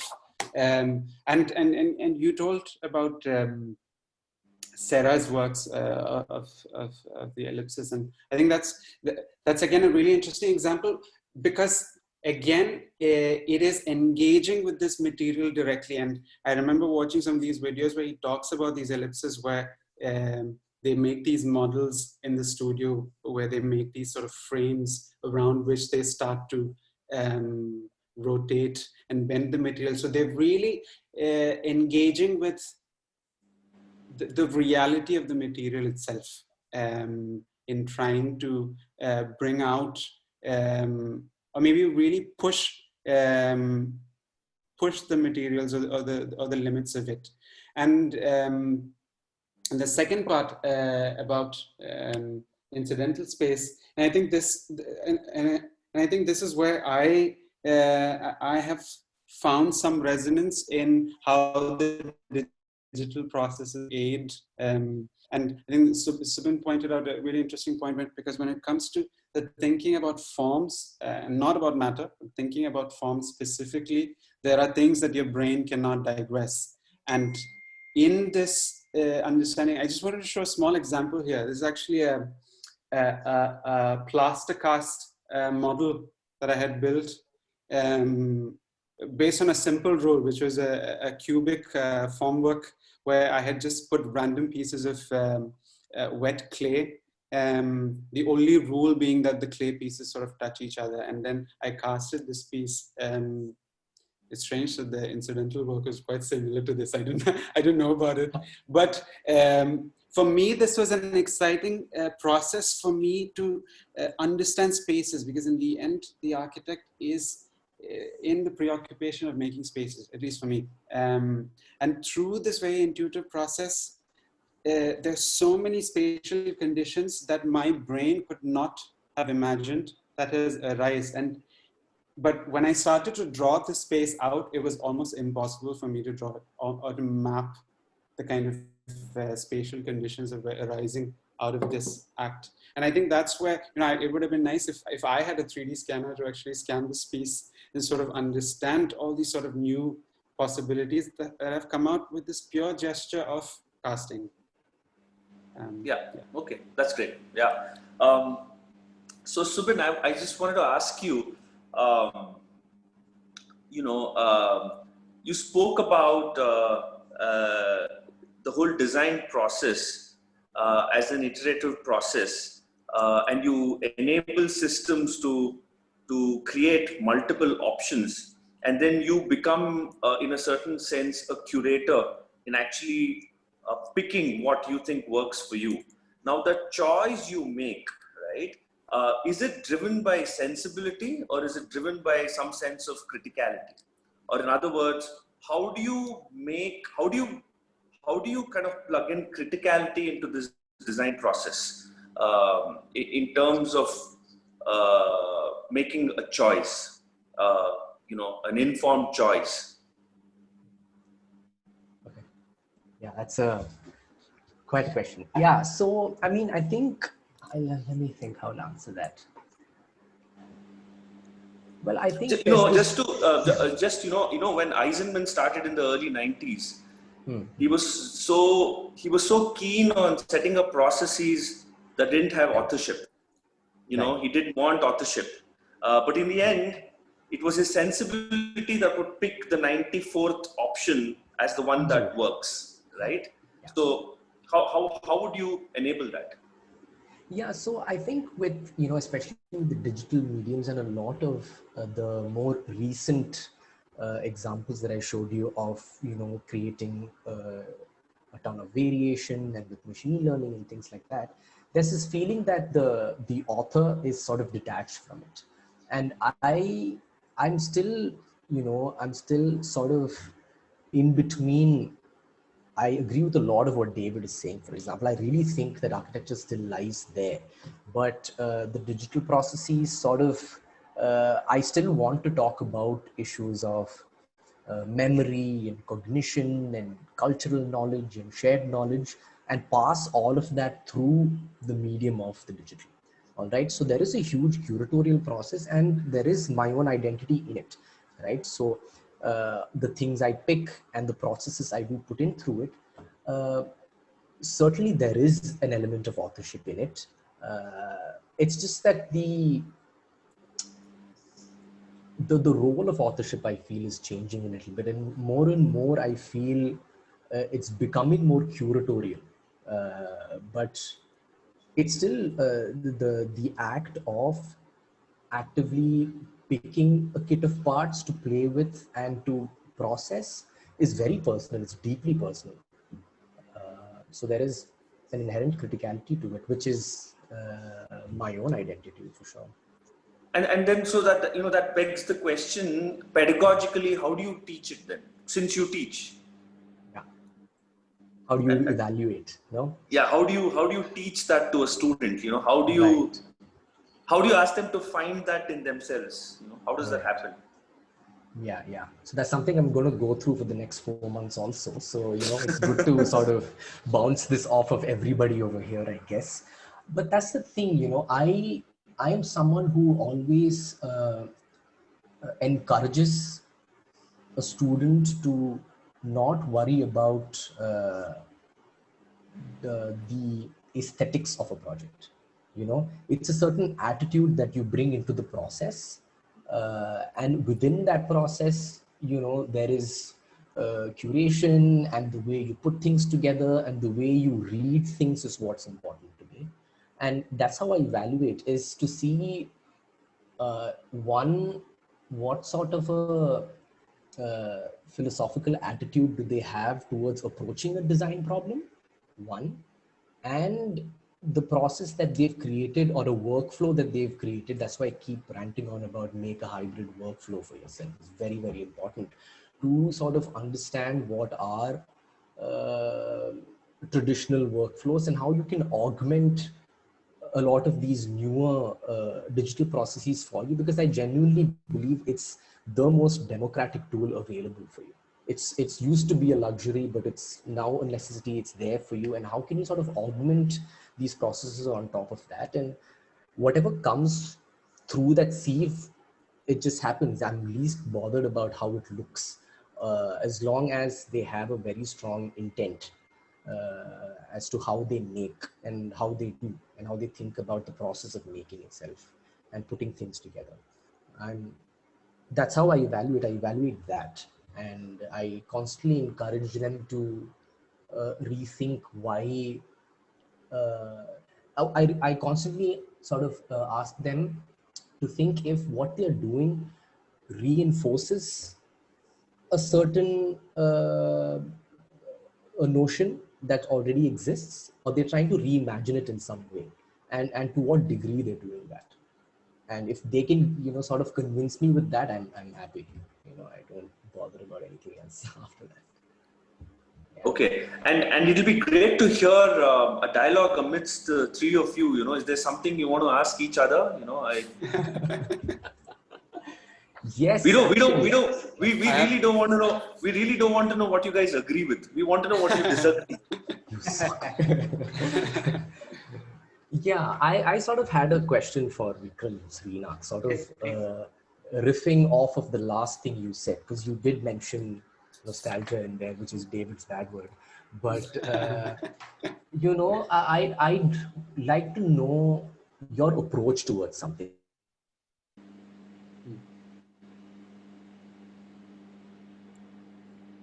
Sorry, this was for I Subin think, or this is for Subin's Vikram? stuck. I think Subin's stuck. And it's just Vikram, I think, yeah, he's back. Yeah.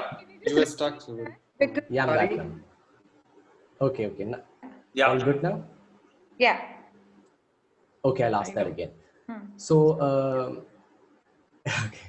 So I'd consider, you know, the successful architecture practice or an architecture project in the context here to be a response to many factors, like to economic factors, to cultural factors, to ecological factors and social factors and all of that. And these are all things that you sort of hinted at through your umbrella term of data collection. You know, you talked about trees and you talked about the culture of the place, and you know, you have a rigorous way of organizing data, perhaps, and a very rigorous way of even formulating the program for it. This is all in context to the Kashmir project, right? Yes. And I just want to know, I mean, all that is very clear to me, and I know that, you know, gathering data and making that a big part of your decision making is a big part of your process. But with the Kashmir project, what was the sort of formal or aesthetic attitude with which you approached a project of that scale? You know, you did mention at one point, you know, you have this, I think, one unit with the Kashmiri woodwork, you know, that was clear to me. But when you deal with a project of that scale and there are so many discrete units spread around everywhere, how do you approach this issue of the whole place having this this formal or aesthetic attitude? So, Or like, does it? I guess in a certain sense, the question is there an overarching design ideology behind all the decisions you made, which seem to be many and detailed? You know, is an overarching design ideology that brings it together. Is that it, Subin?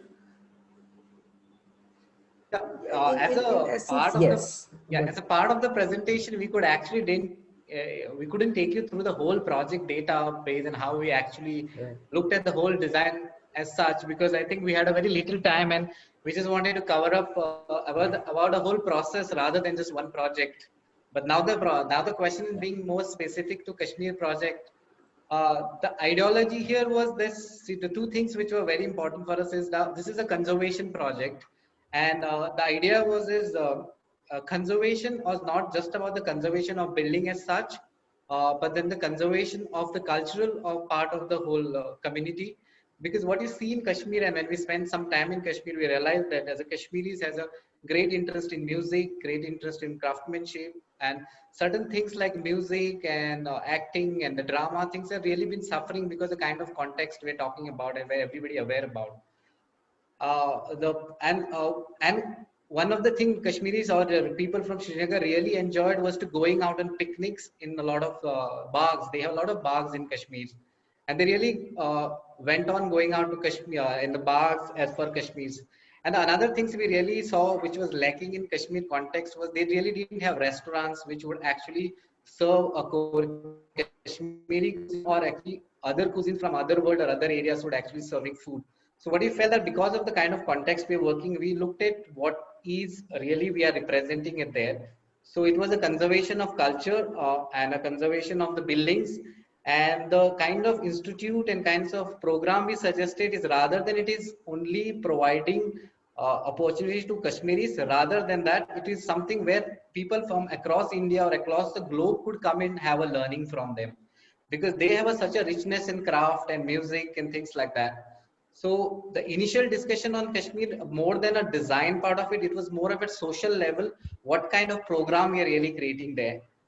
So one is the conservation of the building, putting the buildings to reuse and without really doing much alteration to those buildings, because those buildings were large godowns and large warehouse spaces which could be easily used for the kind of function we are talking about, which is more of an institutional functions like classrooms, having institute for the kind of product designs, and then there were spaces for crafting and some spaces for exhibition.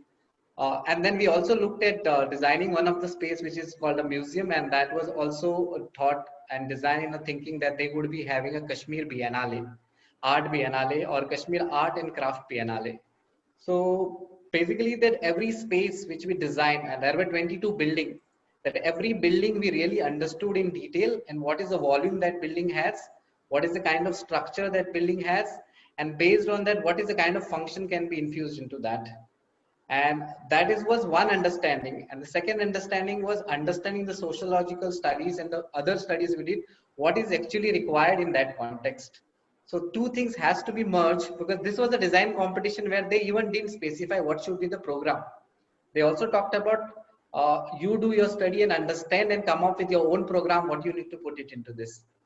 So it was a quite an elaborate process. We've been working for 1 month, over a year, just to kind of fit in the right program and making the use of those buildings. Now, in terms of master planning of the project, we also looked at there were certain roads and pathways which are cutting across the site, the historical pathways which were connecting, there was a canal, location of canal and connecting the canal.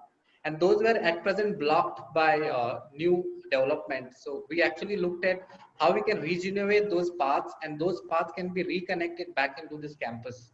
So again, we looked at creating new paths which could connect the locality around the campus into kind of get a direct connection to that space. Another standpoint we took it is that this is more of a gated campus, and there was a road which was cutting in the center. So how we could make that road make a public space. So at a center point of the site, we took the road below the ground and created a large plaza in the center. So that became the kind of a center point where everybody can come into, and without having any ticketing and things like that, you create a large square where people could participate. So yes, this was more than just taking a design standpoint. It was taking standpoint at many levels, and there has been discussions and arguments on this for last over 1 year before we finally finalize the program and go and finish the existing conditions of the site. Now we are going with the next stage, which is basically the design proposal detailing. Okay. What about David to Subin, or Subin to David? I have a question for you, Subin. I think at some point you mentioned, I think it was in the third workflow, you said that you talked about the computer being a slave to you, right? I think you mentioned this word. And I just wanted your opinion on how do you recognize when you become a slave to the computer? Or in the fourth workflow that you spoke about using machine learning or machine creativity, right? And SMARAN was talking about this concept of authorship, and how do you engage both of these authorships at play together? I mean, if you're really exploring the computer, the intelligence of the computer to guide you, where do you negotiate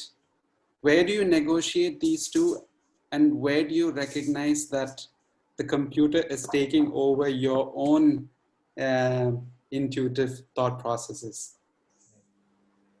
Yeah, it's the endless feedback loop of existentialism, you know. No, I get what you're saying, and it's a slow process. Sometimes you, like I remember I said earlier, you know, sometimes you use something. I mean, no, imagine there's this luxury that is out there, and then you want a piece of it, and then you finally have it, right? And now it reaches a point where, you know, you can't do without it anymore. And after that, you take it for granted, and then it becomes an absolute necessity, you know. So it's the cycle, right? So I feel, you know, initially when you know about the tools that you're using, you try to learn it for all the faculties it has, and then you use it, you exploit it, and as soon as you start using another tool to do the same things that you were doing on the other one, that's when you realize the defaults and you know, what is that default on the other one, and why is it that when I use a certain tool my work looks a certain way, but when I use this suddenly it just it completely changes the way I approach making and how I visualize it, how I talk about it even. And I've sort of had that experience with quite a few tools, and that relationship I feel will constantly evolve. There's no stopping that, for one.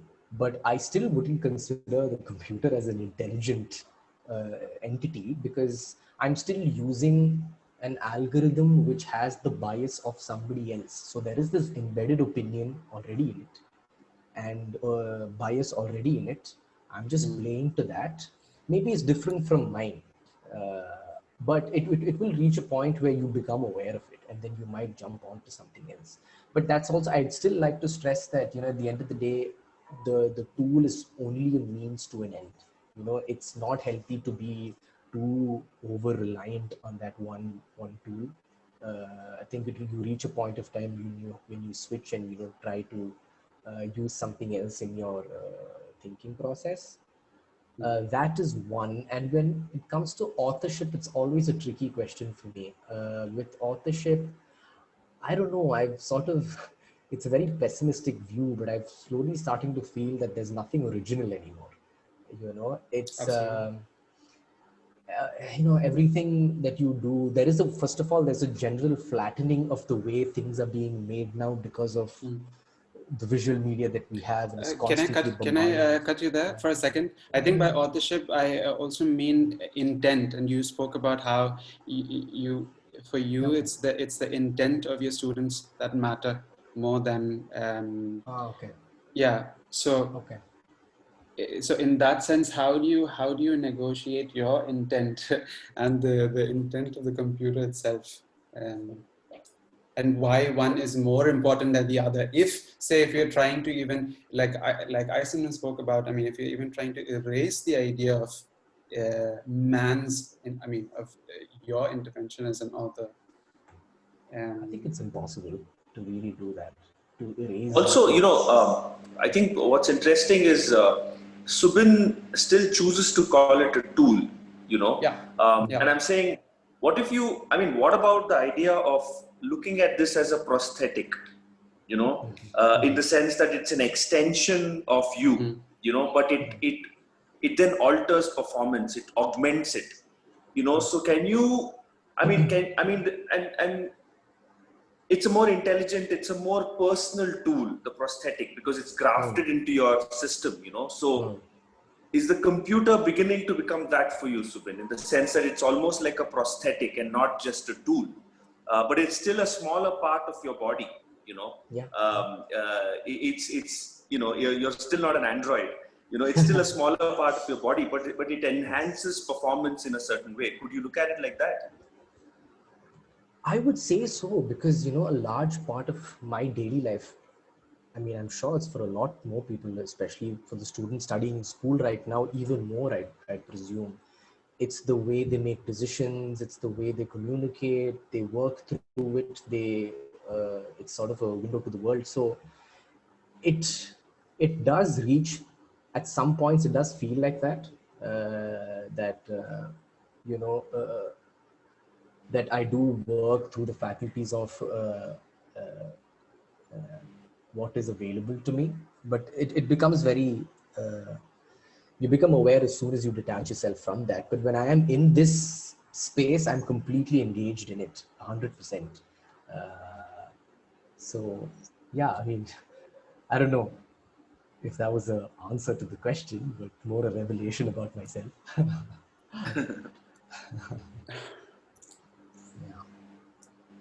Okay, so Shweta, should we open it up to the audience? Yeah, I think we should. I had something for SUBIN. Yeah, but in the meanwhile, Shri, just psychoanalysis happening. No. I just want to tell the audience, if they have any questions, they can post it on the chat. And in the meanwhile, Shri, you can continue, and then we'll come back with the audience's question. Yeah, SUBIN, it's just a maybe an understanding issue, but I would really, you know, like would like to know if the progression of almost the takeover of the whole the digital process, whichever is there by the digital tools or whatever it is, does it sort of glorifies the whole unnecessary and does it bring a very aesthetic bias to the whole process? That way we miss out on a lot of the essence of the whole the essence of the whole design process and the essence of the whole like sitting and drawing a very conventional approach to a design. So are we losing out on that, or what do you think? How do you really oppose the way how like there would be two sides of you that is opposing you in either ways? Like you want to go ahead with something that is very intuitive and something that is very digitalized, like an options that you're coming up with. So how does it really work in terms of how does it work for you? I think there is a tendency, if you are too obsessed with digital media, to overproduce, which is an actual problem. Because it's easy to overproduce, because the computer can handle the overproduction. So you just start to agglomerate and agglomerate more and more and more. This is sort of the same with which happens with corporate buildings also, right? There's a lot of junk in it, which you just hide and you don't see. And even with digital practices and processes, there is a danger of that. But again, it depends on the kind of project you're approaching. I'm still a firm believer of a lot of the things that David says about material and crafting with your hand. I'm someone who tries to I'm always on the lookout, trying to figure out how I can bridge the both and sort of find a new way to represent both those cultural paradigms. So it really depends on the project. I mean, I've done projects where I just went, bonkers, all out, high resolution, really overproduced, but the project demanded that. I wouldn't do that for, where some other project where I had to, what I'm trying to say is it really depends on the kind of task at hand. And I sort of, like SMARAN said, I guess at the end of the day, would agree that I use it as a prosthetic as and when I need it. And I'm very comfortable with the medium, so it just comes as second nature to me. But it really depends on the project. But yeah, to what you're saying, there is that danger of overproduction, which I feel is, even in architecture, there's that problem, but in the digital realm, even more.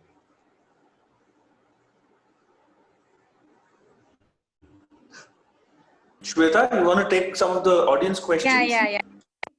We have a couple of questions. I'll start with the students first, and then a couple of faculties also have a couple of questions. Yeah, Alankrita, do you want to go ahead and ask your question? And can you let us know who you're directing it to? Yes, ma'am. This question is directed to actually all the panelists. I wanted just an idea of how, as I just mentioned, that we're moving into the fourth technological revolution. So, and the technology is becoming an even more integral part of our everyday life. So how important is it for the students to develop this technological workflow and including it in our design process?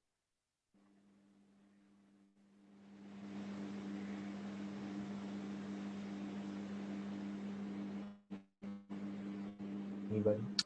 Who is it addressed to? Everybody, I think. Yeah, so I think I want to start on that. I think the fourth technological revolution, yeah. So it is very dangerous, I feel, that you directly jump into technology without having, especially for students, it's very dangerous that you jump into technology before understanding the basics of the whole, why you want. So basically technology is just a tool, like how Subin said, it's a tool or a prosthetic on which how you come up with the different options of something that you want to do. But directly jumping onto something like that, I don't think is the right way of approaching design, especially when you are students in the early years of architecture. Maybe towards your when you have a grasp of it, then I think maybe you should try it. It's a very biased opinion. I think maybe Joe and both SUBIN might disagree to it. Even SMARAN, so I don't know. But this is a very biased input side from my side.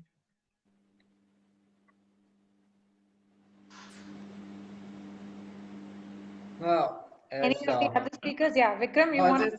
Just continuing with what Sreenath is saying, it's what as also we were talking about is that there is need to be a certain understanding of architecture and the way space works, or in terms of proportion. Certain architecture understanding is required when you are really testing with the softwares with your thing. But what happens is, since we are learning architecture now and currently looking at the new age, we might need to learn this together. One should not forget that the technology is the only way to kind of create design, or that's the way to pay forward. But I think if you forget on the basics, so as our whole discussion basically talking about coming together of technology and the not forgetting the basics of architecture.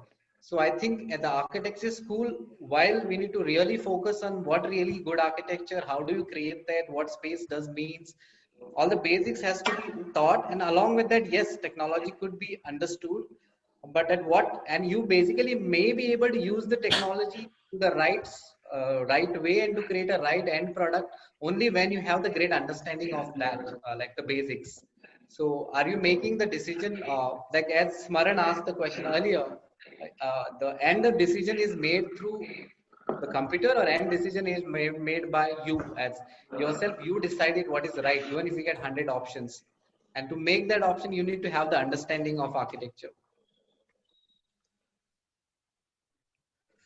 Yeah, thanks, Okay, Vikram. we'll move to the next question. Next question. I think Anvesha, are you there? Yes, so my question was directed to all the panelists as well. So my question was looking at the evolving technology. So can softwares become the sole moderator of our design process in the future?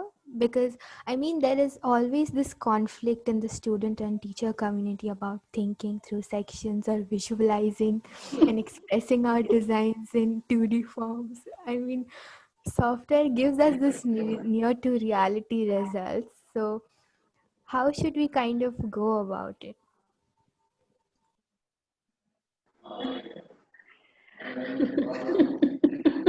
I think, yeah, I think we are, going on about technology like it's the newest thing right now. Technology has always existed. Even without computers, there's been technology before, and we've used it to harness a lot of the processes that we do and include that in our thinking process. So I don't really think, for one, it is at the end of the day always the human making the decision. Your computer or whatever gives you options to do things, and you have the autonomy to choose what works for you. So it's really not even a question of what technology is and will it take over. No. But with that being said, I don't think the focus here is really that technology trumps design or architecture in any way. At the end of the day, what everyone should focus on is, like I said earlier, the architecture is a response to many things, and the economy, social concerns, cultural concerns, ecological concerns, and a good project will try to answer as many of these questions as possible. And along with doing that, through whatever medium you choose, it could be paint, or it could be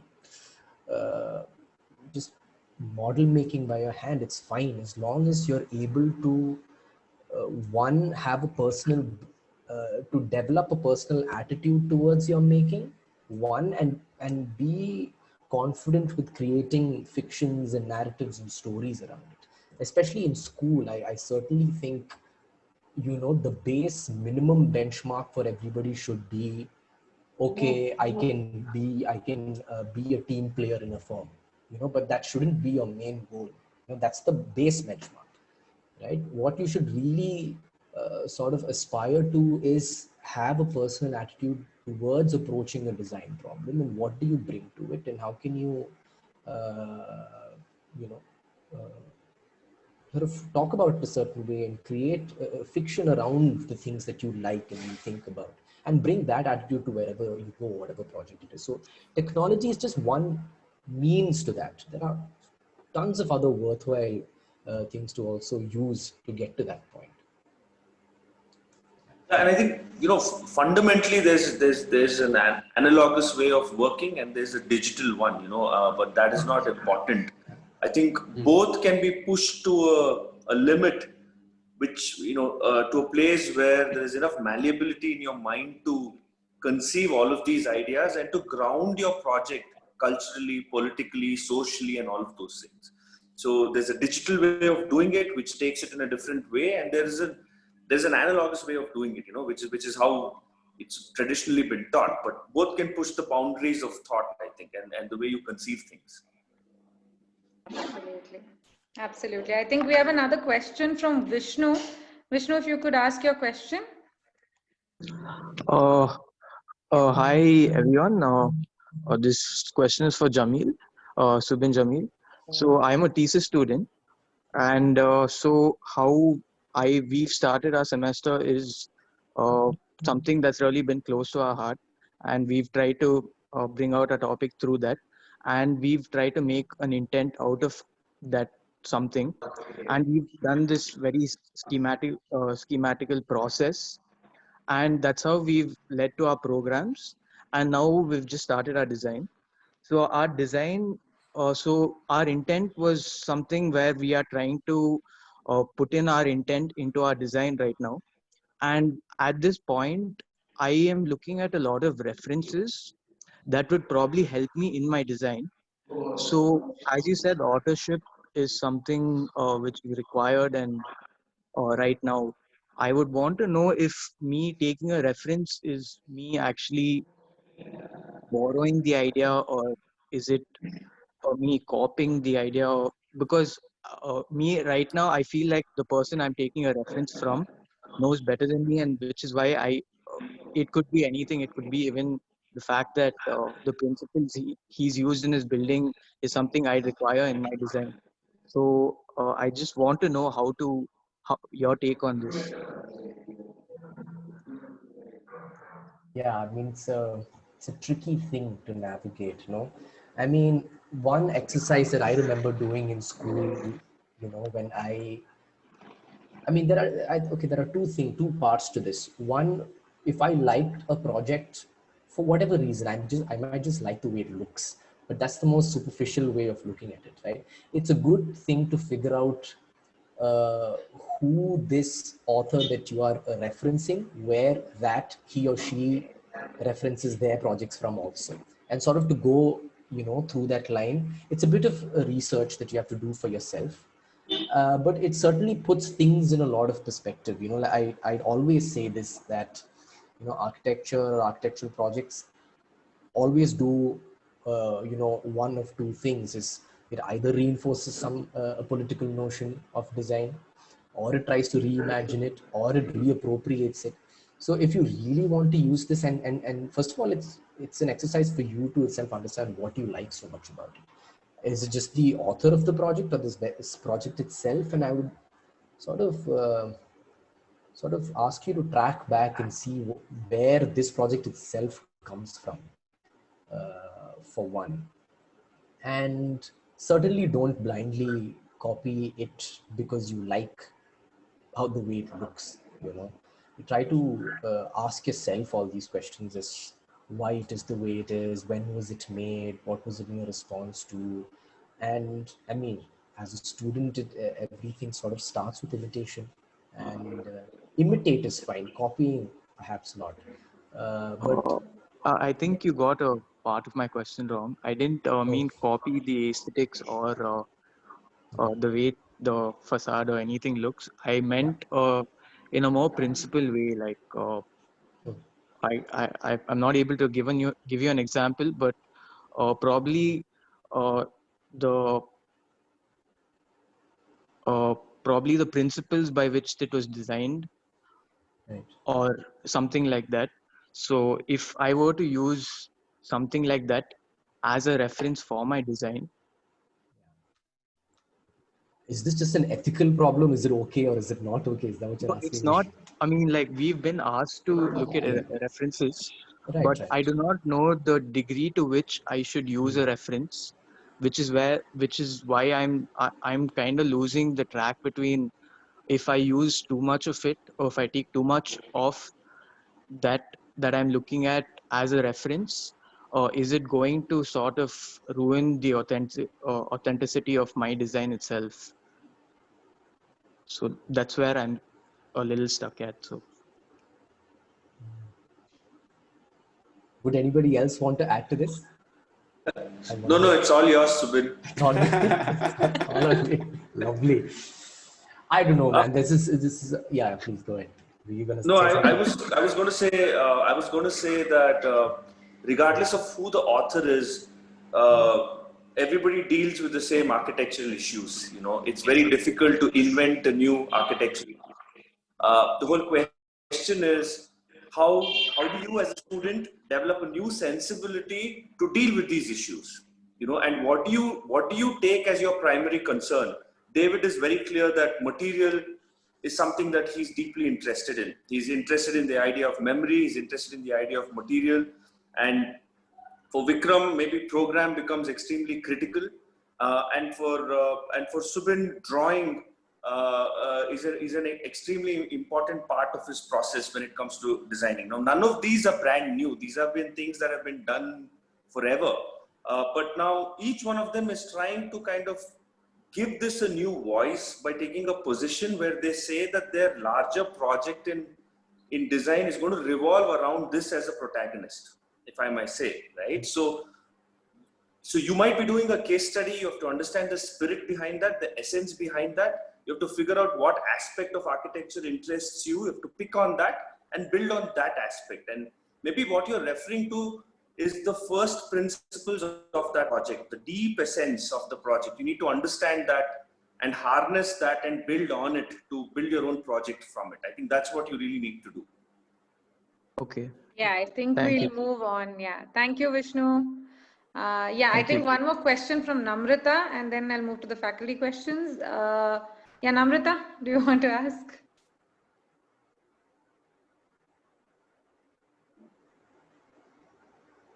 Yes, ma'am. Yeah, okay. So I was looking at the MBRDV barn building that Subin showed, and he was talking about invoking collective memory of an older Dutch architecture which was made with brick, and they are just pictures of the brick, and the older brick buildings, they have so much more dimension to them. And how can we say that it is invoking a memory when it's just a visual representation of that? Right. I mean, that's not the only thing the building does, you know, so that's just one sort of um element of it. And it goes much more farther than just, I don't know, even like you said, it doesn't really maybe to a full extent invoke the memory, but it's sort of referencing it, and then it does newer things also with how it's applied on the glass facade, and questions the notion of how does the street react with the people who are sitting inside, and it does a lot of other aesthetic moves on the building. So it's not, maybe you can't really compare, you know, the quality of an actual brick to a high resolution photograph of it. I don't think the building's trying to do that as well. You know, it's trying to overlap a lot of other functions and attitudes as well. And this is just one small aspect. I wouldn't go so far as to say that's the only thing that the facade does. But it's much more than that. You know, it's like I said earlier, it's a mathematical project in the sense that it's looking at the statistics of all the barns nearby to arrive at a form.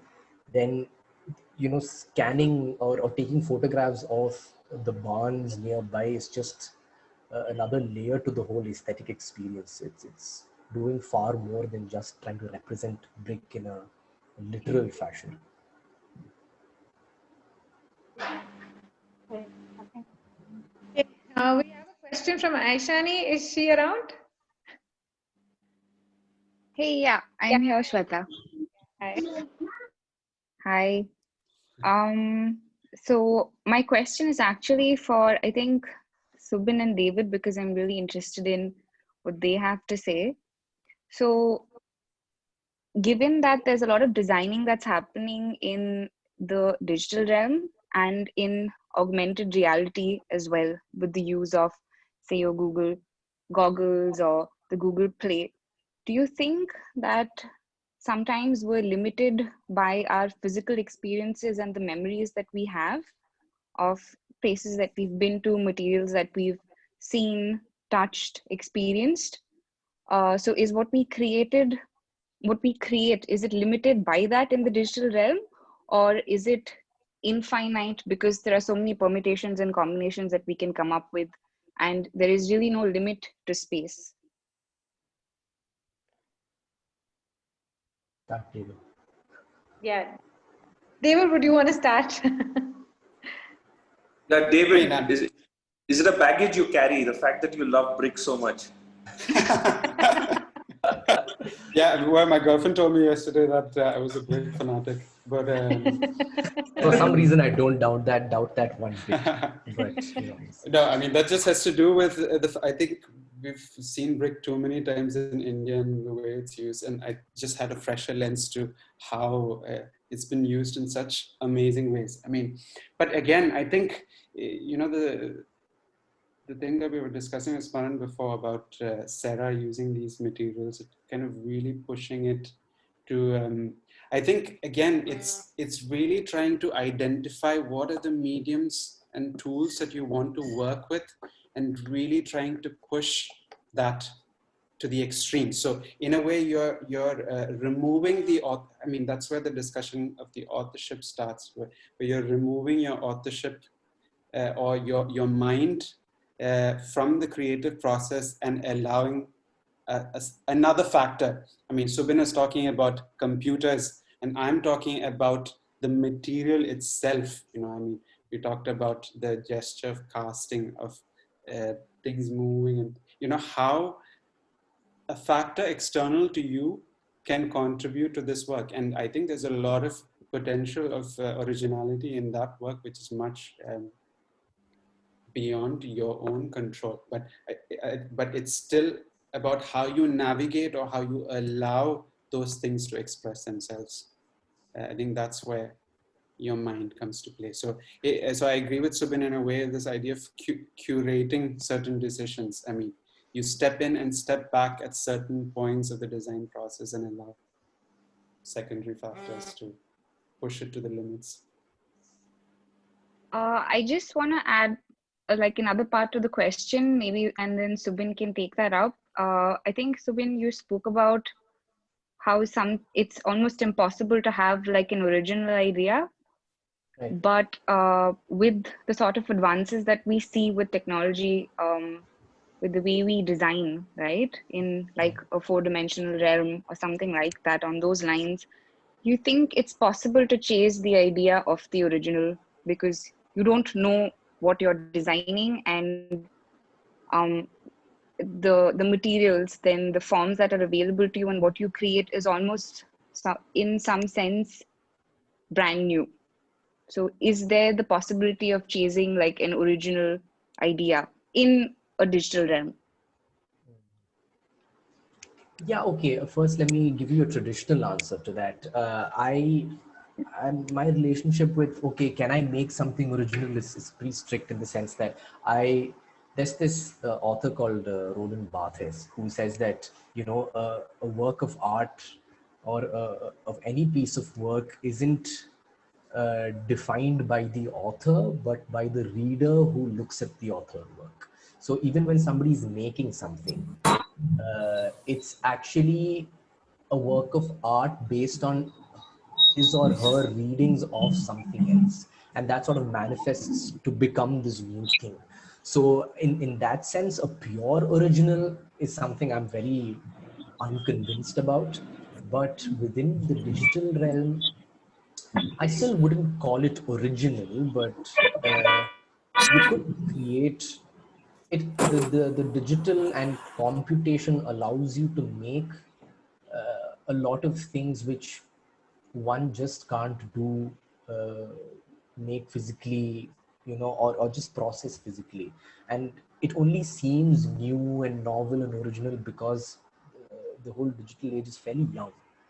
But if you again, sort of try to do your research and look back if these concepts or ideas have been thought of, I'm sure you'd most probably find that they've already been done before. So it's disappointing that's just how uh, works of art are. I can always, whenever I look at this great piece of architecture or work by someone, I go dig in to read up about it, and I find out that okay, now I'm seeing patterns, and I see this there and I see this there, and it's yeah. So my relationship with originality, this is, I don't know, I don't think it's you can create novel work.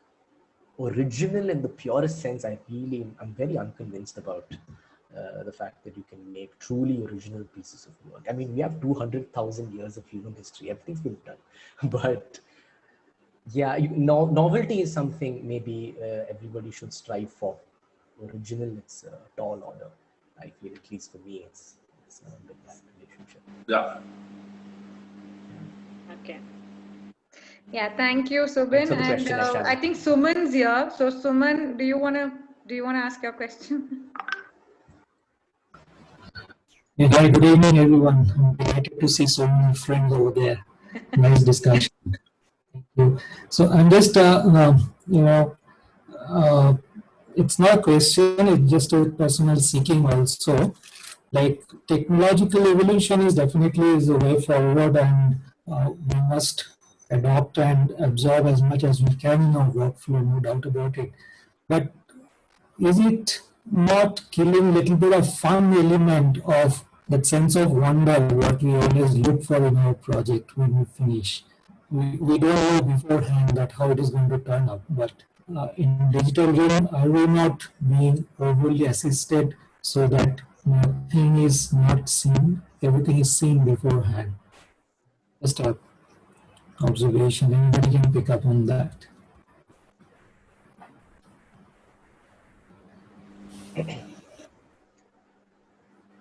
Well, I think the rules of engagement within the digital realm are very different from that of the physical realm to begin with. And there are different games you can play on, the digital realm, which you just cannot do physically. So a big part of, exploring ideas and concepts is to find out what are these limitations you set for yourself, and how do you engage within those limitations, and what games can you play out of it. And that's sort of by default how a digital ecosystem is also made. It's always like a small sandbox you play in. You can't really go out of it. Those are the things you can use, these are the things you can play with. And it's fun to create games for yourself also, and figure out how far you can push it. Like within the digital, I'll just give you an example. I'm very interested. This also goes back to the idea of originality, which Aishani asked earlier. There's this game that I play where I take two things and try to make really strange, unfamiliar relationships between it. These things which in the real world would never go together. Uh, you know, um, so I've been working on this project where I've been trying to, somehow create imagery for the digital vernacular for Kerala, for example. And it's a ongoing process, and it's a strange, weird thing that I can really prototype and work at different scales and think about without any worry about economics and labor and things like that. Although I can actually physically make some of these things, but that's the game where I don't have to, but I can still think about it and visualize it, and I can make it at the end of the day. But I think a big part of this whole experience is to find out how you can express your desires of design per se, and that goes for both realms equally. So I think there is an aura to the digital realm, and equally there is an incredible aura in the physical realm. I don't think both of these are competing for whose aura is bigger, but certainly it has its own specificities of medium. They're two separate mediums who can come together, but that really depends on what you want to do.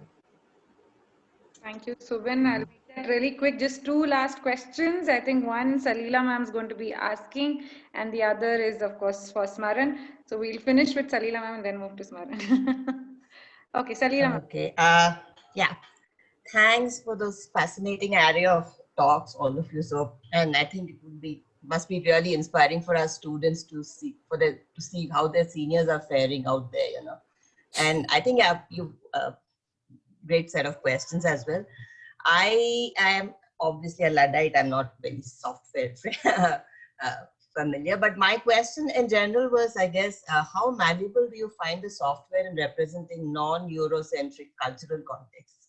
Because we keep talking, I mean, I see a lot of final presentation drawings with, I mean, it's not as simplistic as someone wearing a sari versus wearing a skirt kind of thing. That's not what I mean, but the ergonomics and everything else that goes with design, right? Spatial design. Yeah, the question's open to everyone, but VIKRAM wants to start. I think Subin wants to start. No, I don't want to start. We will be joining the whole discussion. No, basically, I think we had a standpoint where we didn't deny there is a way forward, as that we have to look at how technology and how digital media will help us in terms of designing and production and making differently. But I think, as SMARAN also mentioned, that you need to have that your own consciousness to understand what is good, what is really required at that place. Like, unless you have the consciousness and unless you have the idea of what is right and what could be created in terms of every aspect, you talk about economics or other aspects about materiality, the feel of the place, the economics, every aspect. When you have you should able to have that capacity of decision making, what is right and what is the way you really want to create it. Only when you have that kind of consciousness and understanding of the subject, then using the softwares and the media and helping us to generate things is not a problem, because that could actually make your process easier and make it simpler and faster. Well, I guess I'm just saying, finally, the resultant drawings somehow do not represent the context very well. I'm not referring to any projects that were shown today. In general, I'm talking about student work. Or, I mean, I guess Subin is nodding, so I'm assuming that he's kind of comprehending what I'm talking about. So, so in the sense, yes, it's about the final representation. That's what it's a very, in that sense, you know, it's how does it really serve if we look at it as a tool to represent our work. How successful do you think the softwares we have out there are in doing that? Or I don't know. But I mean, I think that's kind of opposing to what Subin suggested, right? I mean, because the suggestion was that it was not a tool to represent, but I mean, I think the discussion was revolving around the idea of being a tool to think. Okay. Yeah, so I don't know if I'm wrong, Subin, you could. Well, I don't know. I think I still haven't completely understood the question. I mean, before VIKRAM answered, I thought your question was about the fact that most of the work that you saw, maybe, or the way it's represented or the references that I used wasn't ethnocentric, and how could we use digital faculties? Yeah, that was the question. Yeah, to sort of hint at the more vernacular or you know, something like that. Is that it? Basically, yeah, non-Eurocentric as in that's pretty much right. Quite broad, right? Right. Yeah. I've had a very strange relationship with this question because, you know, you do realize over time that most of what you learn, and even in India for that matter, in architecture school, it is very Eurocentric. I mean, our history of architecture is a Bannister Fletcher book. I don't know if you still teach that, but it's, you know, it's ridiculous that that's our, you know, the extent of which we learn our history. And it starts off there, and then that just keeps getting propagated. And I do realize there is, you know, a drawback and that we don't sort of include our own architectural discourse into our conversations and the way we draw and the way we think. And it's something that we really need to at least create a good set of, make discourse, at least new discourse around it with relationship to all the mediums that we're talking about. And it's something that I am engaged in. I really want to, I hope more people are also engaged in it, because I really feel the lack of it, you know, in terms of imagery, in terms of writing, a lot of things. It's not just actual built projects also. There's very little research also on it for me to even read about. But I don't think digital tools is a hindrance to it, for sure. Okay. Like I said, it's always just a means to an end. It's a democratic tool.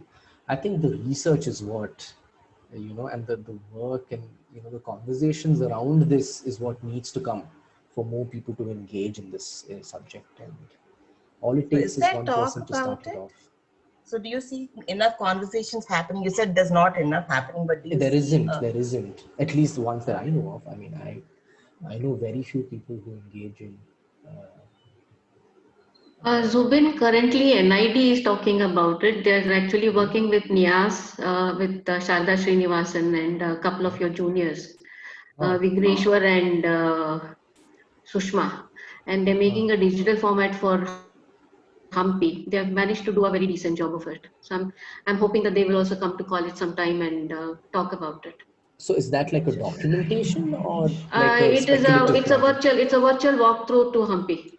Okay. A digital walkthrough inside Hampi. It's a marvelous project. Right. Sharda Srinivasan of NIAS is mentoring it. Yeah, you know, I don't really mean it in the sense of, you know, documenting. There is actually quite a lot of work going on with documenting. The other question that probably Salila is asking is about a palette of a library of the idea of vernacular, which has to be generally done. NID did that in terms of ergonomics, and not many of us end up using it. We generally still use the human proportions of the Eurocentric model, which is coming from the NASA study. NID has done it for DRDO, and not many people are aware of that particular set of dimensions. Yeah, that would be interesting, actually. Yeah, because furniture makers are supposed to get onto it in an Indian context, and you do know the problems of the furniture that are there in college with the Indian body stature and size. No. No, you would No, not. no. Yes, I would. I would. Okay, I'm going to do the last question. Is Bhargav around? Bhargav? Okay, but I think I'm going to read it out from the chats. SMARAN, this was for you. He said he doesn't have a mic. He doesn't have a mic. Oh, okay. No, so I'm just going to ask you this. It's on the chat. Having attended one of your talks about a year back, which explained a bunch of projects and the process behind it, he was curious to know what is your current pet project, your favorite project from your office, and the architect you look up to. So firstly, Bhargav, I'm the moderator, so I'm supposed to be the one asking questions, so you can ask me a question. No, but that's okay. I think we can all do this one question. Smara, they're actually proving me right. I said all the students are interested in your firm's work. Absolutely. Even I wanted to ask you a ton of questions. It's just sad I can't. I might just doze off now, you know, so we should end this soon. But no, I did read the question. Clearly a boring I just read the question, and it was interesting that it was mentioned. Project was mentioned with a capital P in brackets. So I'm assuming that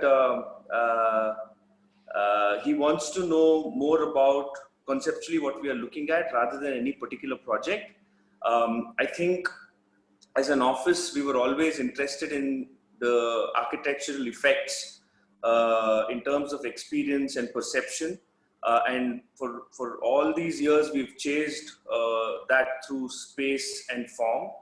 Now we are more interested in material, but also equally interested in trying to achieve, I even shudder to say, but trying to achieve the transcendental in the work, if that's even possible.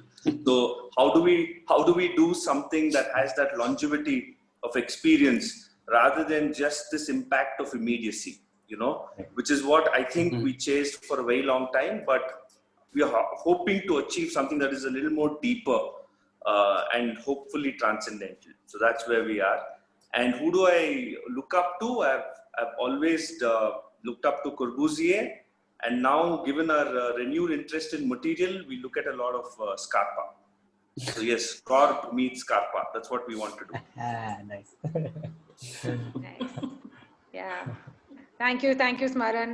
Thank you, all of you guys. Vikram, I think Namrata, no, before that, I think, yeah, Namrata. Yeah, so Shweta, you can only conclude and thank everybody. No, ma'am, I think you should go ahead.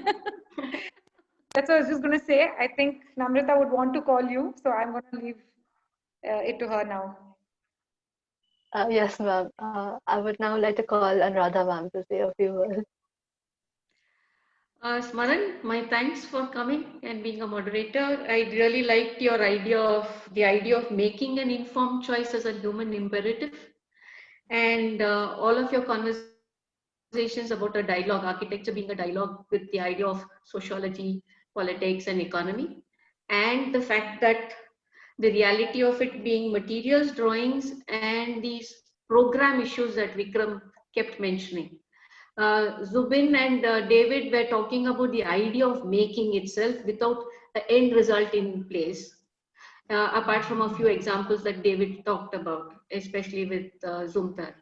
Whereas Vikram was talking about a highly defined program which was given to him by a client and trying to achieve it via the use of the digital medium. In terms of documentation, in terms of data collection, in terms of use of construction when you can't go to the site, and making a set of drawings which would be understandable by everybody. My thanks, it was very informative. I hope the students enjoyed it as well. Thank you. Thank you. Thank you very much. Anil Achar was suggesting that we should all meet after all this is done, and we can meet people again. So that would be really nice. Yeah, as a part of the formalities, Namrata, would you just continue to close? Yes, ma'am. I would like to thank all of the speakers for this very informative session, and our trust and our principal, Dr. Bhavane, our dean, Dr. Our student coordinators, Niharika, Alankrita, Dinesha, Surbi, Satyati, Gautam, Sujan, and Shashwat, and also our audience. Thank you. Thank you. That was really quick. Namrata, very and thank you so much, guys.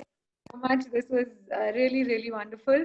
Hoping to have you guys back soon on campus. Thanks to all of you. Thanks. Thank you, Vikram. Thank you. Good night. Thanks for having me. Thank you, everyone. Thank you, SMARAN. Thank you, David. Thanks, guys. Bye-bye. Thank you. Have a good night. Good night. Bye. Bye. Thank you, guys.